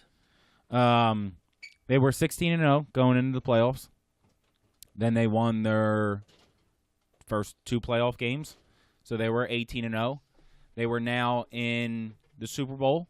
Mm-hmm. They had a chance to have a perfect season because they were just playing. Oh, Eli Manning. Eli Manning's not going to beat Tom Brady, right? Yeah. Well, they had the chance to. They're driving at the end of the game. Eli Manning gets blitzed. There were, I want to say, maybe 3 Patriots that had their hands on him. He's not too mobile. Nowadays, if somebody comes near him, he just falls to the ground. But at this time, he gets, so go back just a little bit more. Nowadays, he's just doing the Papa John's commercial. Exactly. He's trying to get in with Peyton. So he has multiple people from the Patriots He would have D-line went down in a heartbeat. get their hand on him. Then he drops back a little bit. They're down 14-10 with a minute left in the fourth. I can't believe He lobs it up to a special. Over Rodney Harris. Lobs it up to a special teamer named David Tyree, Rodney Harrison couldn't get it. All roided up. who somehow catches the ball with one hand against his helmet for like a 35-yard gain or something like that on third down to give them first down inside the 25-yard line. How did he not fucking drop that ball? And the ability to beat the since unbeaten Patriots. So this was an honorable mention of mine because I thought about making it number 5, but then I was look at this catch. Wide. How do you make a Giants Mr. play? Shoot yourself in the dick. Prior to shooting himself. He dicked him so hard. Plaxico Burress. Ugh. Plaxico was so good, too. I just couldn't make a Giants play in my top 5. It just, but that's the local element of it that right. I just couldn't do it. And it's memorable because the Patriots were 16-0. Yeah, 100%. And it was an insane. It would have been an insane play regardless, but also they were going against Tom Brady and the Patriots. I forgot that Plaxico Burress dicked that dude so bad right there, like for a touchdown. Like it wasn't even close. It was an easy touchdown. Now you said you couldn't make my number 1. You said you couldn't make a Giants play, so it's the Odell catch, isn't it? There's nothing more crazy than I ever seen in my fucking life. No, I agree because what about that? The only reason the only reason this wasn't like anybody's number 1 is because you're an Eagles fan or you're a Cowboys fan. But now that Odell plays for the Browns, I root for Odell because I really do like Odell. I remember we were at Whistler's. We're sitting there watching TV. It's a Sunday night. We're all fucked up. Giants, Cowboys. We hate both teams. I'm sitting all drunk, and I'm just like, oh, pass interference. I'm like, wait, what? Yeah. No, I'm like, unreal. wait, what? Unreal. Even the ref was like, "Did he catch it? I'm gonna give him a touchdown regardless." Dude, we're all sitting there I'm like, not yo, did you sure." just see that? Like, we were sitting there because, like, Cowboys and Giants are playing. We're Eagles fans. We fucking hate these teams, but it's a Sunday night game. We're fucking drinking. What is this, 2014 probably? I always liked Odell, though, because he don't give a fuck. Dude, LSU, dude. I'm a LSU fan, too. Look at that. That's unfucking believable. Because he caught it with, like, 3 fingers, too. Not even a hand. It was, like, a couple fingers. And fucking daddy long dick. Just every mock draft when he was coming out had him going to the Eagles, too. Yep.